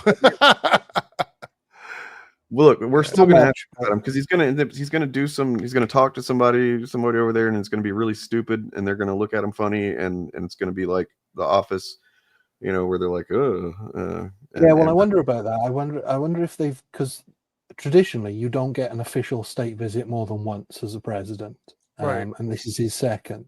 So I'm wondering if the reason for that is it's far more controlled, so he can't wander about on his own and get himself into mischief with our despicable scumbag politicians. What's the stated reason? Is it just economic shit? He wanted a state visit, and we export stuff to you, I guess. So I think it's about the tariffs again, because we still haven't actually agreed any sort of deal on that, despite what the right wing will tell you. Congrats to this guy for that. Look at that. Yeah, 100%. Someone told me, I didn't notice this, but Birdman mentioned me in his video this past Yes, week. he did. Yeah, Yes. It's only a short video. Yeah. And it's dealing with one specific guy who harassed him. Yeah. Yeah. Yeah, but he was like that. I think he said that myself, Eric Debunks, and Anthony Gramuglia have to deal with like on every video or something. I was like, oh, shout out. Okay. It's pretty cool. Yep. You're getting named with the big leaguers. It's notable that, I guess because I'm not putting out content that really goes right at them as much anymore. My shit's kind of lazy lately, but yeah. I don't get mentioned. That's all right. I know that Bob gets mentioned a lot. Yeah. A lot. Well, he lot of uses people's clips videos. from he uses the clips from the freaking debate a lot, which I get. That thing just it's the gift that keeps on giving. I swear. The last fandom debate. Yeah, pretty much. Yeah, it might be. Yeah, it might be. I mean, I can't get a debate with any of them now. I'll be honest. I knew there was a fandom for like kaiju stuff. I didn't realize there was specifically like this massive toxic Godzilla fandom. I didn't realize that existed. Well, if there's toxic, there's going to be a toxic mean, element to every fandom, I think. Yeah, I mean, there's a toxic element to the Genesis fandom. Like it exists in everything. It gets weird. Yeah, I don't know how big the know? toxic element is. Didn't you know Genesis sucks after Pierre Gabriel left? Didn't you know that? It's like I'm sorry, I didn't know. Well, yeah, everybody knows that. As far as I can tell from the stuff I've seen, he is the toxic element. Everybody in that community hates him. So. Yeah. But no, I was kind of shocked to hear him mention my name because, like I said, we don't really interact in that way. So when he name dropped me, I was like, what? Because I watched his videos and I was like, I clicked on it and I heard my name. It's like, wait, let me run that back. Was that me? It was me. Mentioned me. Okay. Well, you're probably in his algorithm because I know you've covered a couple of the same videos, so I'm sure that. Oh, you covered him, so that probably he probably saw that. Oh, yeah, Hey, that's true as well. Yeah. You guys know that our president is multi-talented? He's really? He's an artist. Yeah. I didn't know that. Jesus Christ. Yep. He's an artist. Brilliant artist. And as you can clearly see, he drew a woman. No, it's not a woman. I think it's maybe a girl that he drew. Yeah, it's like a woman. But yeah, but not like not. What quite is like a woman? What? Not that. Not that.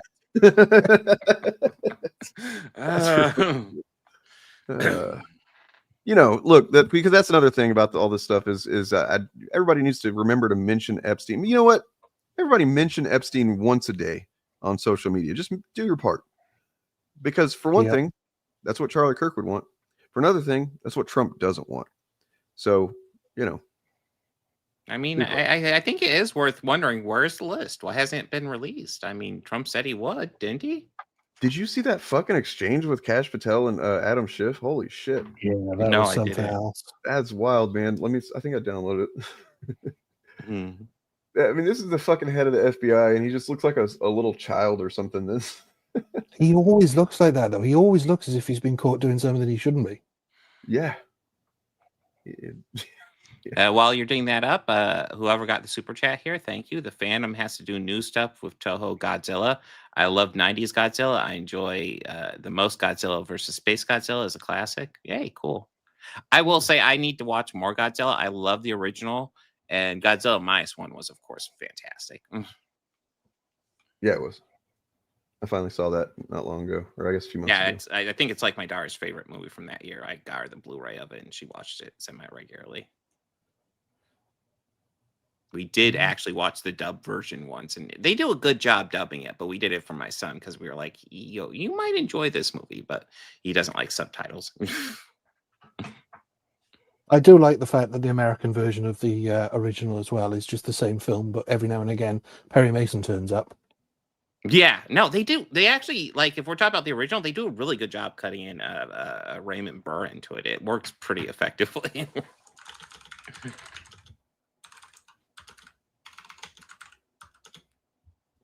But yeah, if Dane's having trouble finding it, the weirdest part for me was that for some reason he was wearing a Liverpool FC tie, which is I didn't even notice. Yeah, which is obviously not something I would expect Americans to know, but it's weird just to see the right-wing head of the FBI wearing a Liverpool FC tie. Liverpool, a famously left-wing club. After the horrific incidents of Hillsborough in the 80s, and the way that Rupert Murdoch's The Sun newspaper covered that, nobody sells the newspaper in Liverpool. You cannot buy that newspaper. They've completely boycotted it. So it was just weird.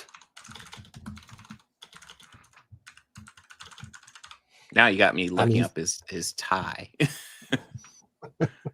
Well, I think he's there for more than one day as well, because he's wearing a different tie in the clips I've seen today. But yeah, there's one point where he says he's asked if he knows any of the people who Epstein trafficked children for, and he says no. And then he's asked, well, did you read the Epstein file? And he's like, no, I skipped it. Right after she gives this testimony, in front of an FBI agent, among others, she's transferred to a minimum security prison not suitable for a sex offender like herself. Who made that decision and why? The Bureau of Prisons. The Bureau of Decisions made it in prisons. The Bureau of Prisons decided on their own, without any consultation with Blanche or anyone else, that they were going to suddenly, after this interview, completely unrelated to this interview, completely unrelated to anything she said, move her to a prison not suitable for a sex offender. You want the American people to believe that? Do you think they're stupid? No, I think the American I mean, I want them to believe that that this kid had some kind of trans girlfriend or whatever. So yeah, I'm really trying to make them believe a lot of bullshit.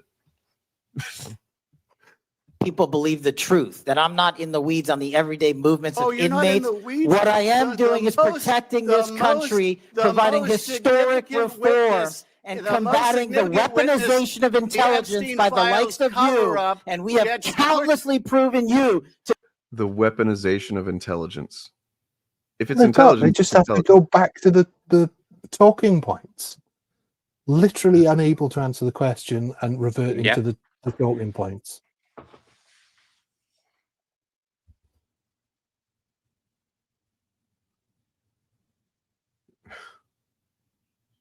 Be a liar in Russiagate, in January 6th. You are the biggest fraud to ever sit. Now look, this is the 21st century. Fascism will allow a few pick-me's as long as they toe the line.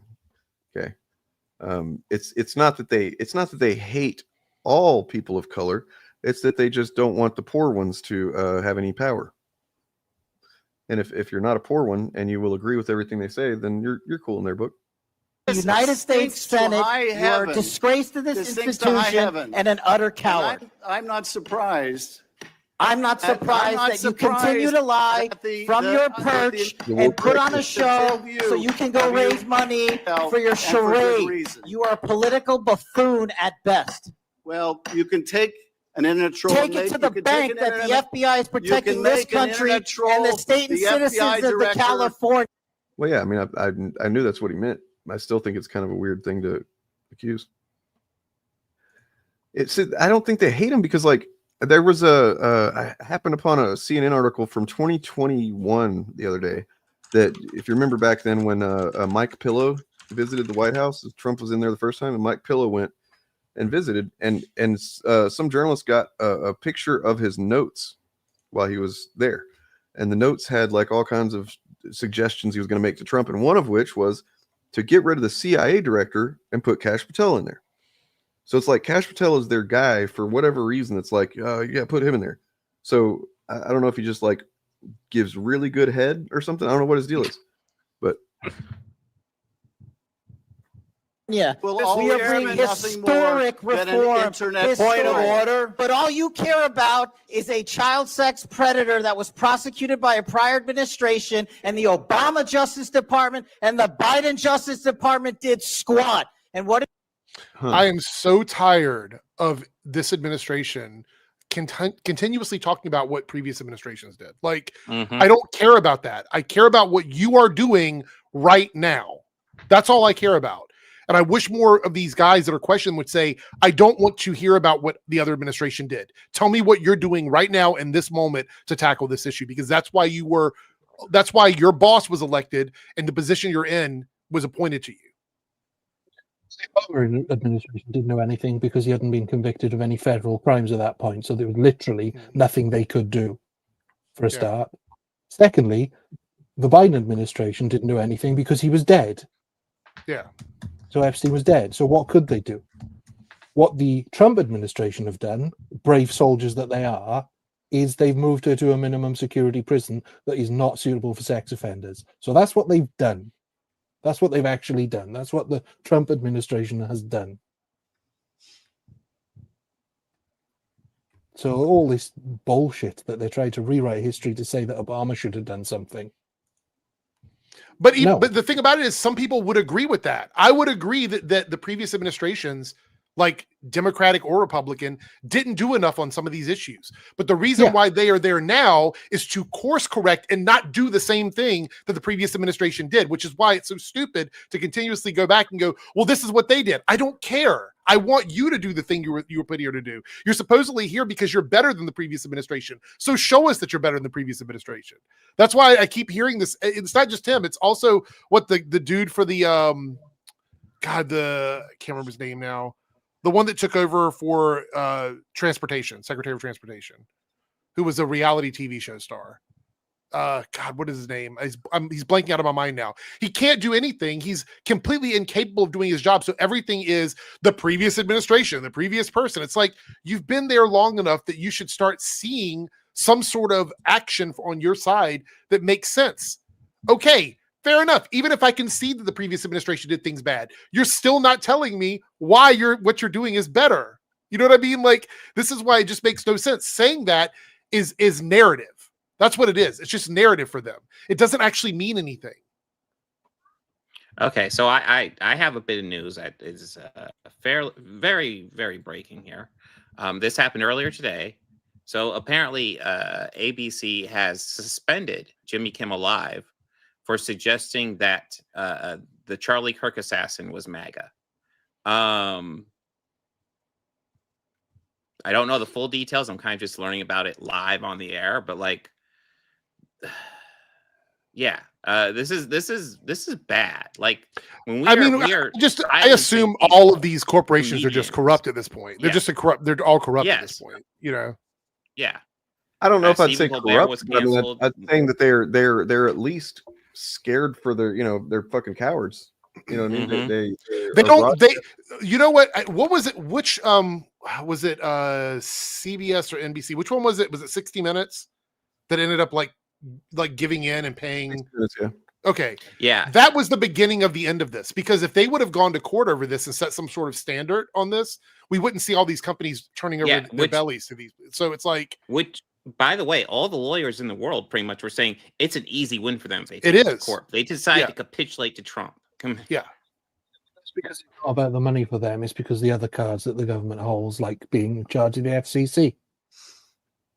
That's the threat. They could literally pull the plug on these broadcasters' rights to broadcast, and they could surely cook up a reason for it. I'm sure they could easily cook up a reason for it. I mean, that's the And- whole reason and with Colbert, isn't it?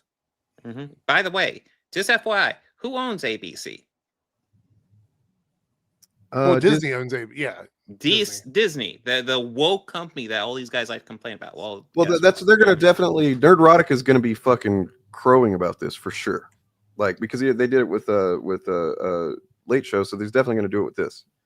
They're gonna fucking love this cancel culture. Yeah, because they're hypocrites. They want cancel culture for everybody else, not for them, and that's always been their position. And anything they've said against cancel culture is a lie. Everything they've said about cancel culture is a lie. Everything they've said about free speech is a lie. As that post of what they're doing right now, but that post in particular that we looked at, Nerdrotic implicitly admits that he and all of these people are fascists. Fascists only care about power. They only care about using the aesthetics or the mechanisms that exist of institutions like free speech and stuff like that in order to gain power. Once they do, they will abandon that. They will use the stones to destroy the stones, so to speak. Well, Yeah. Avenger. We are supposed to be like a kind of nerd show, so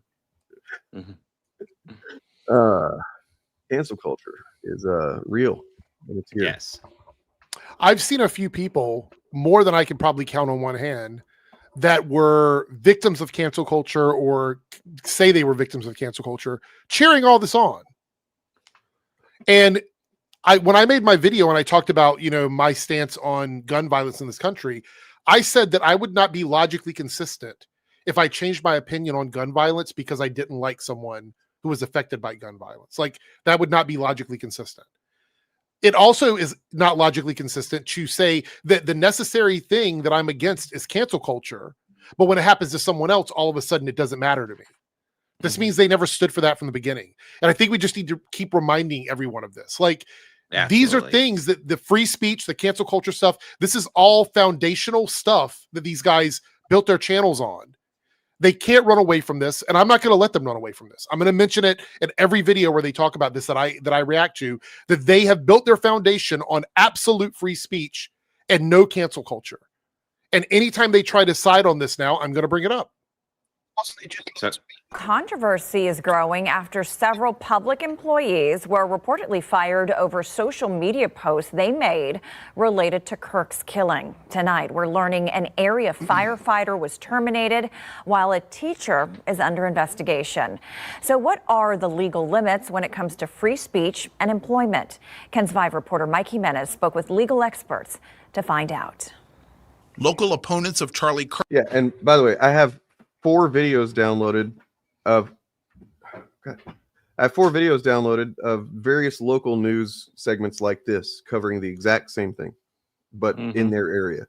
So it's happening everywhere. There was a guy that was working on Street Fighter or something like that in Australia. He got fired, and then one of his people above him was pissed off about that and left too because of it.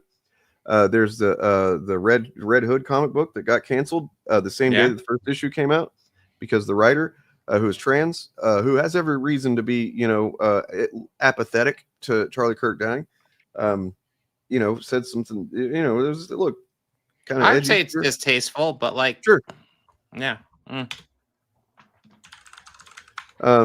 Just keep in mind that Dims did not. What are the Dims supposed to do about this? What are the Dims supposed to do to? I mean, believe me, there are plenty of ways that I believe the Democrats should be doing. Can I tell you what I would like to see? Yeah, I would like to see? I would like to see some sort of organization and mobilization of the leadership in Democrats, and not a lot of this platforming stuff they're doing on social media. I want to see them come together as a group, make some joint statements, come up with some sort of committee or something that sort of works in connection with each other to try and figure out a way to go up against this instead of just going on social media and trying to placate to Trump.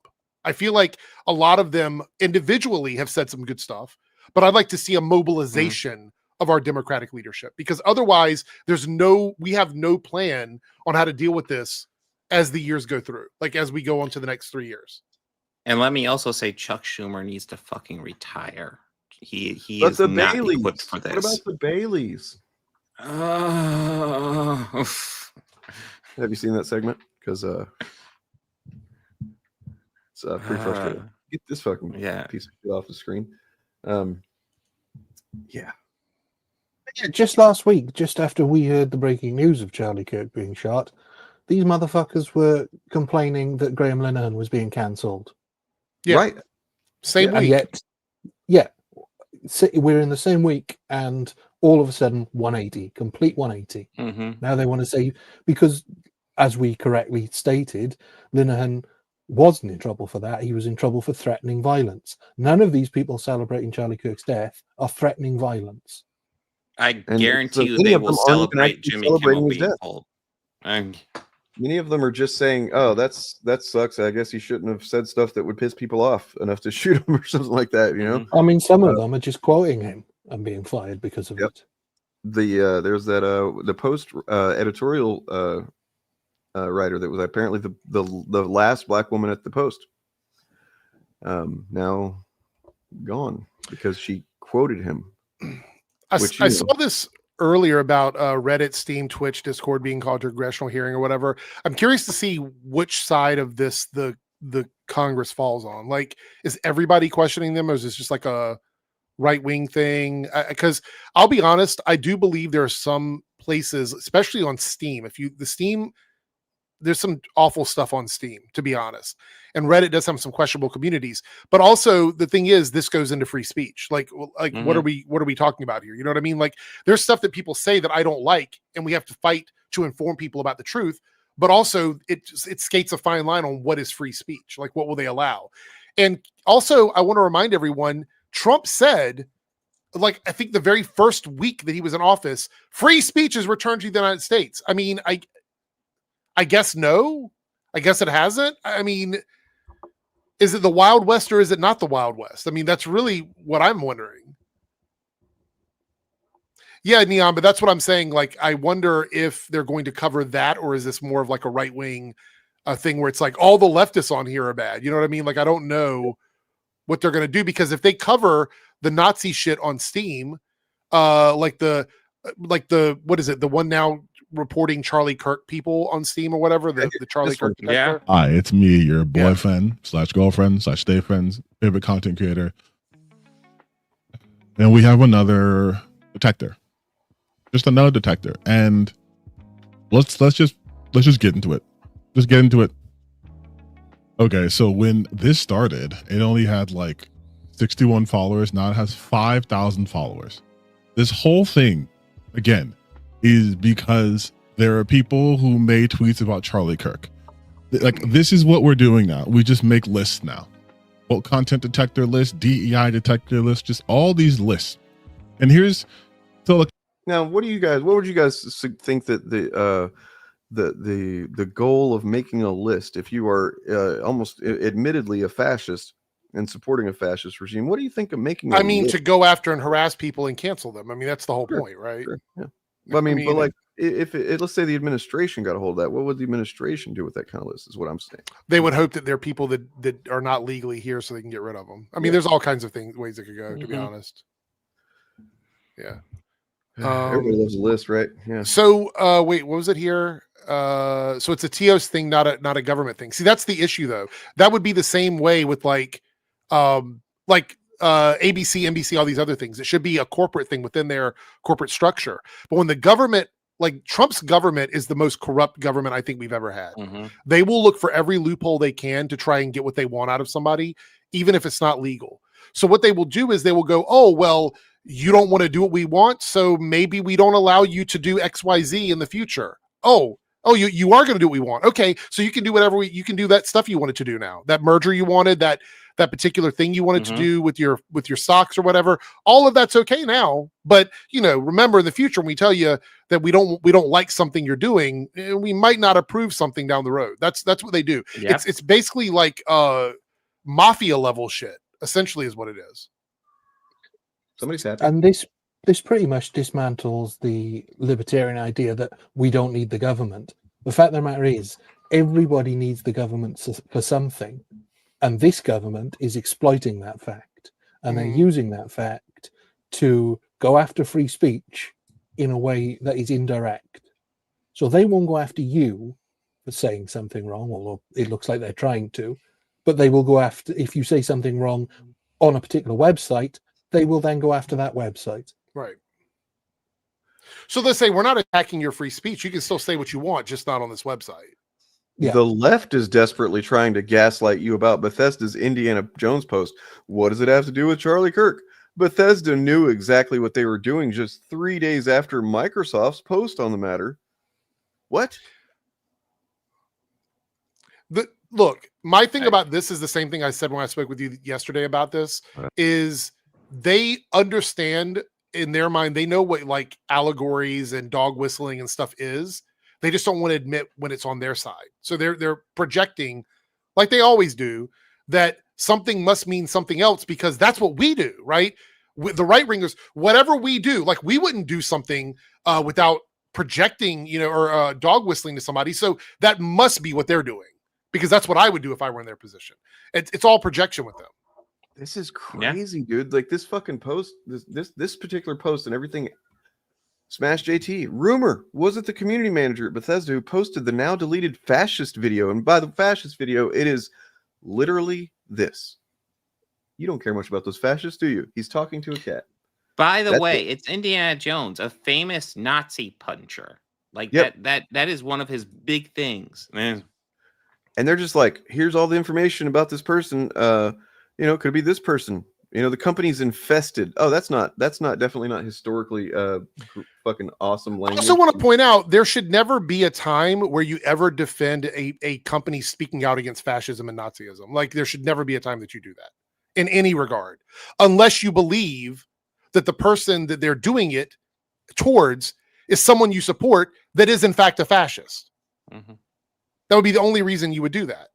Same thing where I said I posted that thing about paint on the sidewalk, chalk on the sidewalk, and somebody comes in and goes, why is this about Charlie Kirk? No mention of Charlie Kirk whatsoever, but for some reason you think that it is. Look at this shit.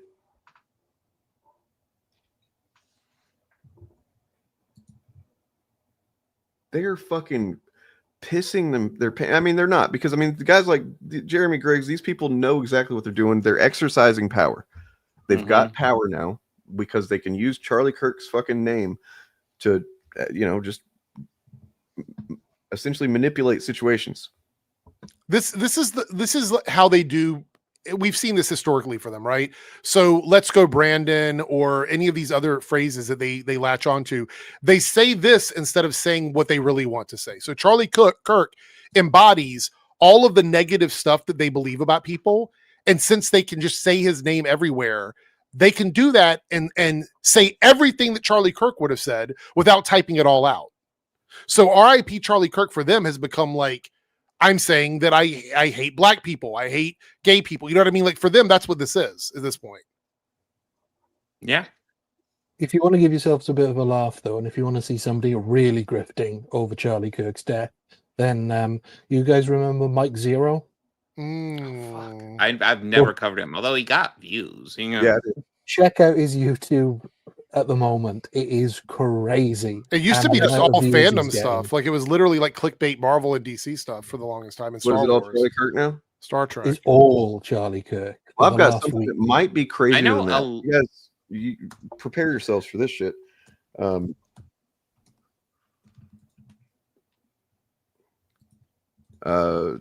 Trigger warning, Tucker Carlson. But you hope that Charlie Kirk's death won't be used by a group we now call bad actors to create a society that was the opposite of the one he worked to build. You hope that. You hope that a year from now, the turmoil we're seeing in the aftermath of his murder won't be leveraged to bring hate speech laws to this country. And trust me, if that does happen, there is never a more justified moment for civil disobedience than that, ever. And there never will be. Because they can tell you what to say. They're telling you what to think. That's what I said. I knew it was going to be crazy. I hadn't heard it, but I read. Look, again, Tucker Carlson, somebody I don't like, but recently he's had a lot of rational takes about things, and this is one of those moments. It's weird. It's almost, I don't know. I think Tucker sees the bigger picture. The bigger picture is he knows he's not getting big money from any of these guys anymore, and he knows that free speech oppression is something that will not just affect people on the left. It's going to affect everybody.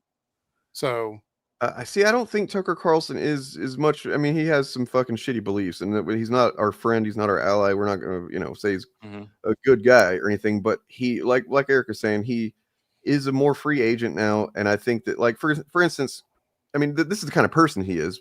He is someone who vehemently hated Trump, did not like Trump being president, and yet would, make content for Fox News constantly every day. Which is probably why he's out of a job now. This is probably why he's been blacklisted, is because all the pro-Trump people don't want to align themselves with Tucker Carlson.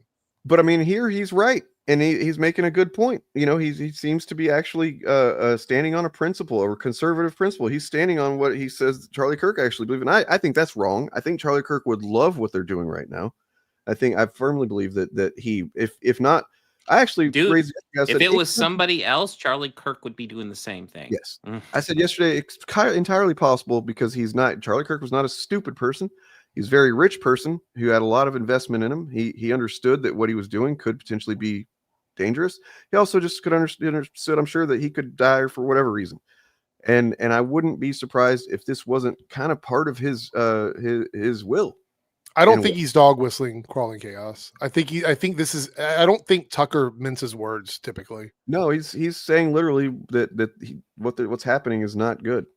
There is It's hard to know what his genuine position is on anything, because he will say whatever makes him the most money. They don't consider you human. They don't believe you have a soul. A human being with a soul, a free man, has a right to say what he believes, not to hurt other people, but to express his views. You hope that. You hope that Charlie Kirk's death won't be used by a group we now call bad actors. So yeah, this is a good point. Like we don't know what his actual agenda is. It could be that he just simply does believe that this is not this is out of line with conservative principles, because it is what their stated views are supposed to be. That what they're doing is very much right up against it. I think for me, my opinions about these guys, I'm very vocal about them. I don't like Tucker Carlson. I don't think he's a good person. I still think he's a garbage person. He's a piece of shit. But I think what we have to be aware of is when people on that side are speaking out against things that side is doing, that is ultimately a net positive in the material sense. That means that there are some people in that group that do not buy into Trumpism. You know what I mean? So I'm never going to agree with him on anything socially. But I do agree with him that this is a free speech problem. And I think there are some issues that sides do align on who are actually still on some sort of a side. I think the Trump community is not a side. It's a cabal. My two theories on this right now that I just kind of realized that, well, one of them is that, as Bob is saying here, Bob, Oldways Bob, that he doesn't, the underlying thing would be that he doesn't have faith in Trump to maintain what he's trying to achieve right now. Right. Therefore, Trump goes for this power grab and this clamp down and stuff, and then loses it all. That whatever hate speech laws that get implemented are going to be used in the other direction once Democrats. Just say that to quote an idiot. If I were a cynical man, I would say that Tucker is worried that eventually the Democrats will get in, and any hate speech law that the conservatives write can be used against people like Tucker Carlson. I would go even further than that. I think he believes that anyone who doesn't like Trump, who's on the right, will also get censored if these hate speech laws come out. So right now it would affect his livelihood, because if those hate speech laws go into effect, they could essentially be like, you can't talk bad about Trump, and then he would lose his livelihood. So I think there is a little bit of self-preservation in the present tense. Like, he's worried about it happening while Trump is still in power. Then there's the other thing, which Fieldy brings up, and I have seen this suggested for various hints previously. So there was he was being interviewed by somebody, or he interviewed somebody, and they'd said something about, what about running for president? And he goes, oh no, he does this silly laugh. He's like, oh no, he's like, no, I'm not going to run for president. And they're like, well, what, why not? And he's like, well, I would have to be called by God to do that. To me, I rewatching that, I was like, oh well, he's not going to run for president then. I guess whoever it was in the video that posted the video was commenting on it, was like, that's him setting the stage for being called by God to run for president. Yep. And I was like, damn, that might be accurate. So yeah, it could be that that's part of it, the calculation that he doesn't want to, he was against this, so he can say that he's against it whenever it comes time to campaign. Who knows? But one thing we know for sure, he's not to be trusted. His intentions, his goals are not aligned with the general working class, the people, average person. So yeah. I mean, look, the government might own TikTok by the end of this week. That's not good, you know. Well, we know that they are circumventing a government-owned TikTok by having a company that the government is aligned with owning TikTok. So it's essentially the same thing. Again, a corrupt government, like I said before. It's a corrupt government. Yeah, kind of like how Trump divested all of his business interests whenever he was president. I also want to point out that I said from the get-go that the value of TikTok is in the algorithm and the globalization of TikTok. Once you remove those two things, it becomes of no value, which is why that idea of having an American-only TikTok was never going to happen, because the market value of it would be so low, there'd be no point. So I think they realized that. And, money changed hands behind the scenes, which is why nobody's really been talking about it. And essentially what's going to happen is, for American users on TikTok, everything will just look and seem the same. And you'll never know anything changed. Except behind the scenes, somebody's pockets are getting lined by money coming through from TikTok as essentially keep quiet money for them so they can keep running in the United States. That's pretty much what it is. It's hard to tell. It's it's kind of impossible. And I don't think that he would be as chaotic, but he could be more effective. Yeah, I don't think he's as dumb as Trump, and I don't know if that's necessarily good or bad, because he could be more effective. At the same time, kind of the same thing with JD Vance. Well, not exactly, because JD Vance is very unlikable. Tucker could pose a threat with having a good following of people that get behind him. Whereas, like, I don't think Trump's people are going to just map onto fucking Vance. Not at all. I don't think that's true. Yeah, I think that they would do kind of what's happening with Kirk now, is they would have people that would try and carry on the legacy, as we say when somebody is carrying on something, the legacy of someone, trying to latch onto that and use that for themselves. We would see something along those lines. But I don't think, as the kids say today, that Vance has the riz to do it. So I don't think that exists for him. You keep talking about legacy, and it's like, I don't understand it. Yeah. You mean like knockoff characters? Yeah. Pretty much. But I do have to jump out of here. I have to work tonight, so I have to run. Yeah, I'm gonna get out of here too. But it's a good time to end it. We've covered a lot. All kind of in the same vein, but there's lots of big stuff happening just because of this one fucking event. Yeah. I'm not gonna lie, it's a scary time. All I can say is hang in there. Yeah, do what you can, help people where you can. The question you have to ask yourself is, what kind of American are you? Mm-hmm. Huh? Everything in the movie's coming true. It's all coming true. Hopefully not that one. Jesus Christ. It's a pretty alarming movie. I don't know if y'all have seen that. California is setting itself up, Yeah. self-sustained at the end of the day. So they're even working with the West Coast. I'm not sure if it's your state or not, Dane, but up on the West Coast, apparently some healthcare legislation through several states that will do like a universal healthcare system within those states that doesn't rely on the federal government. So yeah, they're setting up just like a commission on started with vaccines, just to make sure that whatever is done federally is not going to be an issue here in Oregon, Washington, California, maybe Idaho. I don't know. Probably not Idaho. Probably not. Also remember,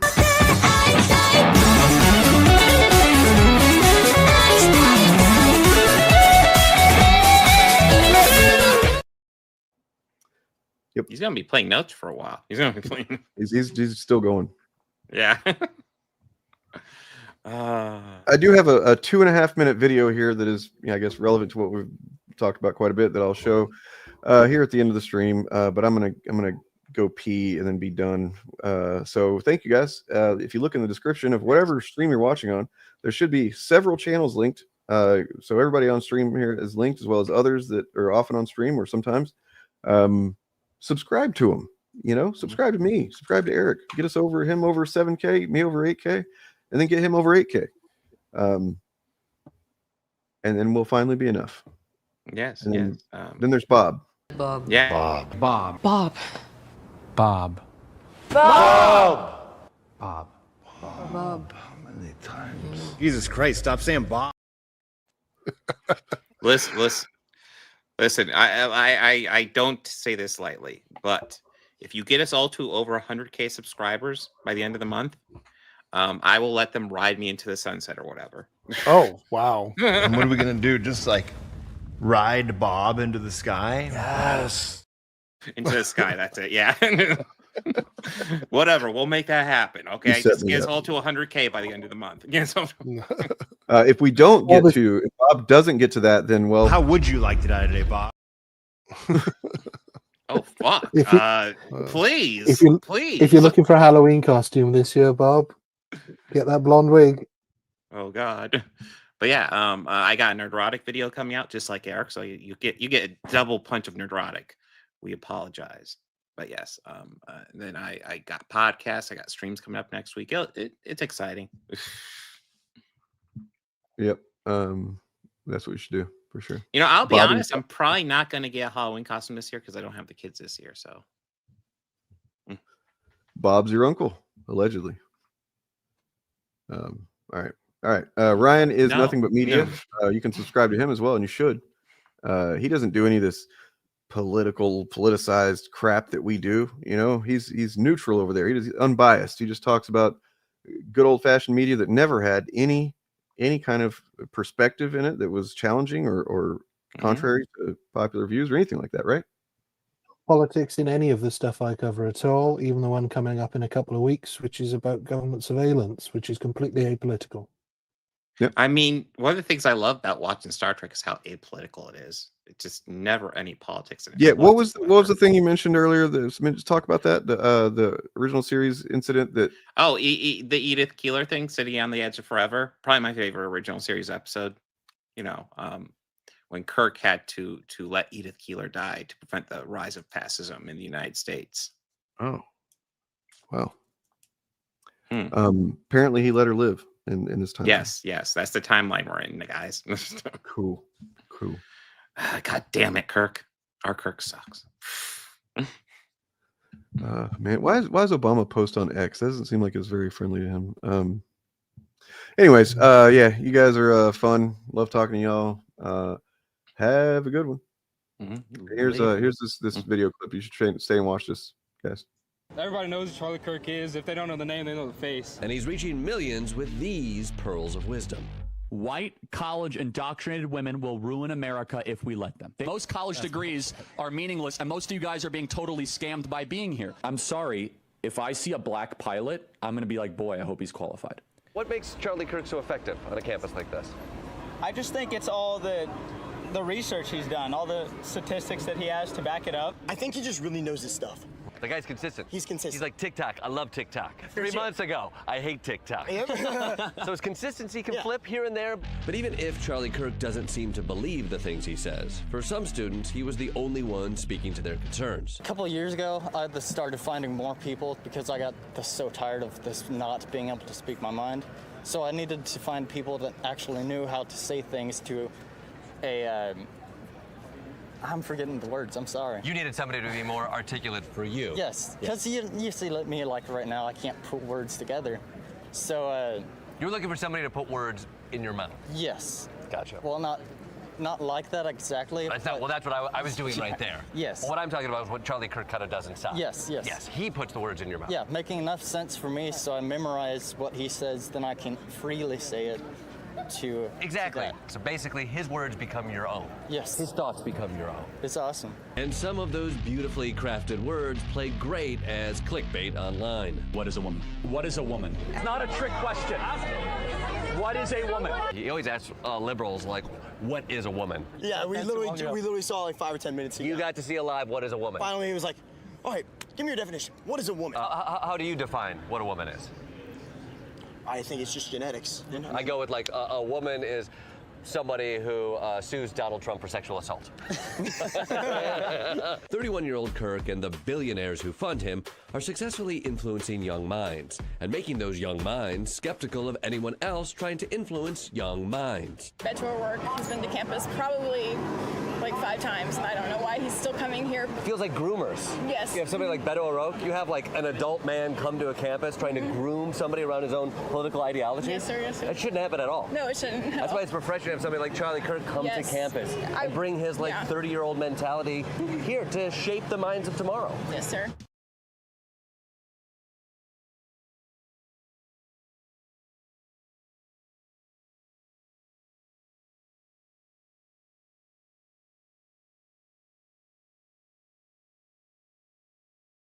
Like, what, like the thing where you like, right, you do that, you sprinkle it on top. It adds a little like spice, actually. Yeah. It comes, you guys should try it.